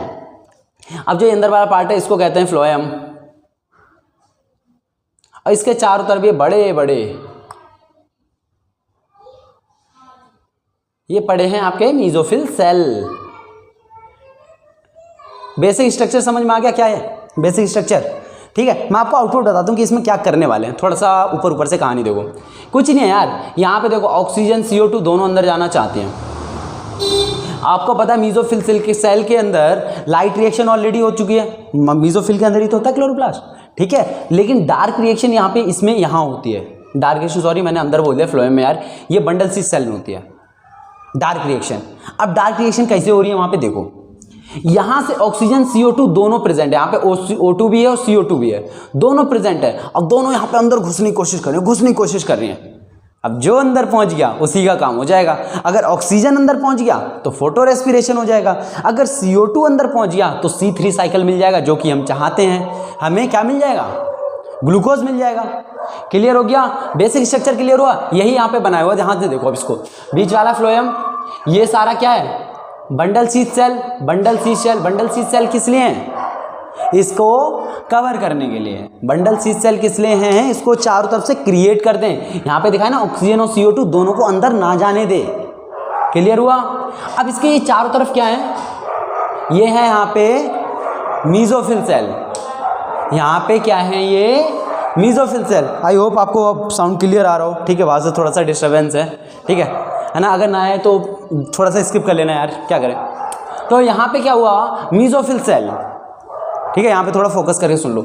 यहाँ पे क्या है, ये चारों तरफ है आपके मीजोफिल सेल, ठीक है। अब यहाँ पे bundle sheath cell, bundle sheath cell है, ये आपके क्या मीजोफिल है, बीच वाला क्या आपका फ्लोएम है, फ्लोएम है। अब इनका काम क्या होगा, यहाँ पे मैं ऑलरेडी समझा चुका हूँ, ये वही है बस, पूरा ये पूरा लीफ का ही बनाया गया है, ये लीफ का ही क्रॉस सेक्शन है ये आपका, सेम ये वाला, ठीक है। अब देखो क्या है, यहाँ पे मैंने कुछ एब्रिविएशंस यूज़ करे हैं, आपको पता ही है, मैंने पिछले में भी यूज़ किया था। यहाँ पे मैं डायरेक्ट यूज़ करता हूँ ताकि गंद ना मच जाए यार पूरे डायग्राम में, है ना। तो ये कुछ है, OAA मैं यूज़ करूँगा वर्ड, ऑक्सैलो एसिटिक एसिड है, PEP है, एक मतलब फॉस्फोइनॉल पायरुवेट, फॉस्फोइनॉल पायरुवेट, ये दोनों मैं चीज़ें यूज़ करने वाला हूँ, ठीक है। अब स्टार्ट करते हैं। ये आपका पता क्या है, मीजोफिल सेल। मीजोफिल सेल यहीं से रिलेट करेंगे, देखो ये रहा मीजोफिल सेल, या इसमें ये रहा मीजोफिल सेल, जिसके पास ऑक्सीजन CO2 दोनों है, यहाँ से दोनों अंदर घुसना चाहती हैं, ठीक है। मान लो यहाँ तक तो मीजोफिल सेल में तो दोनों है कि नहीं है, मतलब इसके अंदर, जैसे यहाँ पे थोड़ा जूम कर लो, सिर्फ मैं बंडल शीथ सेल और वो बना रहा हूँ, ठीक है। ध्यान से देखना, ये रहा बंडल शीथ सेल, ये रहा हमारा मीजोफिल, ठीक है। यहाँ पे ऑक्सीजन CO2 दोनों है, अभी बताया था दोनों। अब CO2 भी अंदर घुसना चाहता है, ऑक्सीजन भी अंदर घुसना चाहता है, बट ये बंडल शीथ सेल की कवरिंग इतनी हार्ड है, ये वाली जो लेयर है, ये बोलते हैं नहीं मैं तो किसी को घुसने ही नहीं दूंगा, दोनों में से किसी को नहीं घुसने दूंगा। क्योंकि खुद सोचो, हम चाहते हैं CO2 घुस जाए, बट O2 CO2 दोनों ही गैस फॉर्म में, अगर एक को जगह दिए दोनों घुस जाएंगे। ऑक्सीजन बोलेगी मैं तो ज़्यादा कंसेंट्रेशन में तो बक के घुसूंगी, है ना। तो होगा क्या इस केस में, देखो हम क्या करेंगे, CO2 की फॉर्म ही चेंज कर देंगे। फॉर एग्जाम्पल एक दुल्हन है, ठीक है, दुल्हन में क्या हुआ है, अंदर बैठी हुई है एकदम मस्त वाली, ठीक है। अब इसमें बाहर से एक बंदा है, वो जाना चाहता है, दो लड़के हैं, दोनों लड़के उसको लाइक करते हैं, दोनों जाना चाहते हैं, बट गेट पे एक पहरेदार खड़ा है, मैं किसी लड़के को अंदर जाने नहीं दूंगा। फिर हमने थोड़ा सा दिमाग चलाया कि क्यों ना यार इस लड़के का थोड़ा मेकअप बैकअप करके इसको लड़की में चेंज कर दें, लड़की में देखने में लड़की जैसी हो जाए। आया एकदम शर्माते हुए, है ना, और जो गेटमैन था उससे बोला भैया मैं तो लड़की हूँ, मुझे अंदर जाने दो, अंदर जाने दो, ऐसा बोला। फिर उस गेटमैन ने सोचा सही है यार, ये तो लड़की है, इसको जाने देते हैं। मतलब हुआ क्या, उसने अपना जेंडर चेंज कर लिया, जेनेटिकली नहीं यार, अंदर से नहीं, फिजिकली क्या करा, सामने से चेंज कर लिया, मतलब उसकी फॉर्म चेंज हो गई। फॉर्म चेंज करके क्या अंदर घुस गया। सेम काम इसके साथ करेंगे हम, देखो क्या होगा, सेम काम। CO2 ऐसे तो एंटर कर नहीं सकता, बोलोगे यहाँ कैसे लिख दिया भैया आपने, अरे यार मीसोफिल सेल है, मीसोफिल सेल में तो दोनों है ना। हमने किया क्या, CO2 की रिएक्शन करा दी वाटर के साथ, ये हमने नहीं कराया, प्लांट में होती है, और इसने बना दिया carbonyl compound, carbonic compound H2CO3। ये तो आपको पता होगा यार कैसे बनता है, बहुत बेसिक रिएक्शन है कि H2CO3 आपका बन जाता है, कार्बोनिक कंपाउंड। अब हमने इसकी फॉर्म चेंज कर दी, जैसे उस लड़के की फॉर्म चेंज हो रही है लड़की के फॉर्म में, अभी हमें CO2 को कुछ लड़की वाले मेकअप में पहुंचाना, कुछ ऐसा समझ लो। फिर हुआ क्या, यहाँ पे एक PEP नाम का, मतलब PEP है आपका एक, ठीक है, जो कि कितने का कार्बन है, जैसे 3 कार्बन, जैसे यहाँ पे RUBP था ना, ऐसे यहाँ पे PEP है जो कि इस H2CO3 को पकड़ेगा। अब पकड़ने के बाद होगा क्या, ये एक एंजाइम का यूज करेगा पकड़ने के लिए, वो होगा आपका PEPKase। जैसे यहाँ पे देखो हमने क्या यूज किया था, यहाँ पे कि रूबिस्को नाम का एंजाइम किया था पकड़ने के लिए C3 साइकिल में, यहाँ पे क्या हुआ, PEPKase का यूज हुआ। अब इन दोनों की मदद से H2CO3 पता क्या बन गया, ऑक्सैलो एसिटिक एसिड। अब तुम कॉमन सेंस लगाओ, इसमें कितने कार्बन थे, 3 कार्बन ना, इसमें कितने हो गए, 4 कार्बन, एक कार्बन जुड़ गया ना, वो कार्बन ये रहा यार, आ गया OAA बन गया, यही रहा यार, ऑक्सैलो एसिटिक एसिड। अब हुआ क्या, ये ऑक्सैलो एसिटिक जो एसिड है ये बन गया मैलेट, इसको हमने कन्वर्ट किया मैलेट, ये 4 कार्बन है तो ये भी 4 कार्बन। फिर हुआ क्या, ये मैलेट को हमने यहाँ पे, अब ये फॉर्म चेंज हो चुके, देखो now this is not your CO2, अब ये CO2 गैस नहीं है, अब ये अंदर एंटर कर सकता है, ठीक है। अब इसका साइज बहुत स्मॉल हो चुका है, तो होता क्या है, ये अंदर एंटर कर जाता है। अंदर एंटर करने के बाद क्या हुआ भैया, यहाँ पे अब जो मैलेट है ना, मैलेट के अंदर आपका क्या क्या है, देखो यहाँ पे देखो मैलेट कितना है, 4 कार्बन कंपाउंड है, मानते हो कि नहीं मानते, देखो यहाँ पे शुरू से यार 4 कार्बन कंपाउंड। अब इसके अंदर होगा डीकार्बोक्सिलेशन। बोलो भैया कार्बोक्सिलेशन तो सुना था पिछली क्लास में, कार्बोक्सिलेशन मतलब तो क्या, प्लस CO2 को ऐड करना, बट डीकार्बोक्सिलेशन का मतलब क्या होता है, डीकार्बोक्सिलेशन का मतलब होता है CO2 का निकल जाना, ठीक है। अब देखो डीकार्बोक्सिलेशन में मैंने यहाँ पे दिखाया CO2 बाहर आ रहा है और ये बन गया आपका पायरुवेट। 4 कार्बन थे, 1 कार्बन बाहर आ गया, बचे कितने, 3 कार्बन। ये पायरुवेट दोबारा PEP बना देता है, ठीक है, ये पायरुवेट दोबारा PEP बना देता है और ये भी हमारे एक ATP यूज करता है, ठीक है। और यहाँ पे हमें आउटपुट देता है ADP जो कि स्ट्रोमा में पड़ा रहता है। यार रीजनरेट हो रहा है यार, एक ATP जा रही है, क्या जा रहा है, दे दो ना बेचारे को। क्लियर हुआ कि नहीं हुआ। अब देखो यहां से हुआ क्या, बोलो भैया ठीक है हमने CO2 तो पहुंचा दी अंदर, CO2 पहुंचा दी ना, ये क्या है, बंडल शीथ सेल है यार, दिख नहीं रहा हो तो मैं रिपीट कर दे रहा हूं, बंडल शीथ सेल, यहां पे लिख दे बंडल शीथ सेल। होपफुली आपको ये दिख रहा होगा, विजिबल होगा, 1 मिनट लेट मी चेक, हाँ क्लियरली विजिबल है आप लोगों को, ठीक है। अब आपका यहां से क्या बना, बंडल शीथ सेल। हुआ क्या, उससे CO2 अंदर आ गया। अब तो भाई अपनी पुरानी कहानी चलेगी, ये रही RUBP, इसी बहाने C3 साइकिल का रिवीजन हो रहा है, ध्यान से देखो। ये क्या था, रूबिस्को, इसने CO2 पकड़ा, यहाँ क्या बन गया, बोलो बोलो PGA, पीजीए का क्या कराया था, रिडक्शन, क्या बन गया था, रिडक्शन कराने से क्या बनेगा, एसिड है यार, एसिड का रिडक्शन, एल्डिहाइड, एल्डिहाइड से क्या मिल गया हमें, ग्लूकोज, इसको डिटेल में देख लेना एक बार जाके। अब एल्डिहाइड से क्या हुआ, रीजनरेशन हो गया, बन गया आरयूबीपी। क्या इस साइकिल को हम C3 साइकिल कहते थे, क्या इससे हम C3 साइकिल कहते थे, ऑफ कोर्स कहते थे भैया। अब जब ये C3 साइकिल बन गया आपका तो हमें ग्लूकोज मिल गया, हमारा काम था ग्लूकोज पाना, ठीक है। तो फोटो रेस्पिरेशन से बचने के लिए प्लांट ने अपने अंदर कुछ चेंजेस करे और उन चेंजेस की वजह से हमें देखो ये पूरा करना पड़ा। और इसको क्रेंज एनाटॉमी भी कहते हैं, क्रेंज एनाटॉमी मतलब इसको स्टडी करना क्रेंज एनाटॉमी भी कहलाता है, ठीक है। होपफुली आपको C4 साइकिल अच्छे से क्लियर हो गया होगा यार, कुछ है नहीं इसमें, ठीक है। इस पूरे को हम बोल देते हैं C4 साइकिल, ठीक है। अब इस C4 साइकिल का पता है एक और नाम है, वो आप लोग मुझे कमेंट करोगे, ठीक है। यार देखो हम लोग इतना करें तो आप लोग एक तो कुछ तो कर सकते हो, है ना। तो आप लोग इसका दूसरा नाम कमेंट कीजिए कि इसको और क्या बोलते हैं, ठीक है। होपफुली आपको पूरा लेक्चर समझ में आ गया होगा। मिलते हैं अपनी नेक्स्ट वीडियो में कैम साइकिल के साथ, ठीक है। और इसके नोट्स बना लेना आज ही, साइकिल पूरी क्लियर हो गया ना, अभी बना लेना, ठीक है। तब तक के लिए पढ़ते रहिए, मिलते हैं नेक्स्ट लेक्चर में, bye bye and see you again.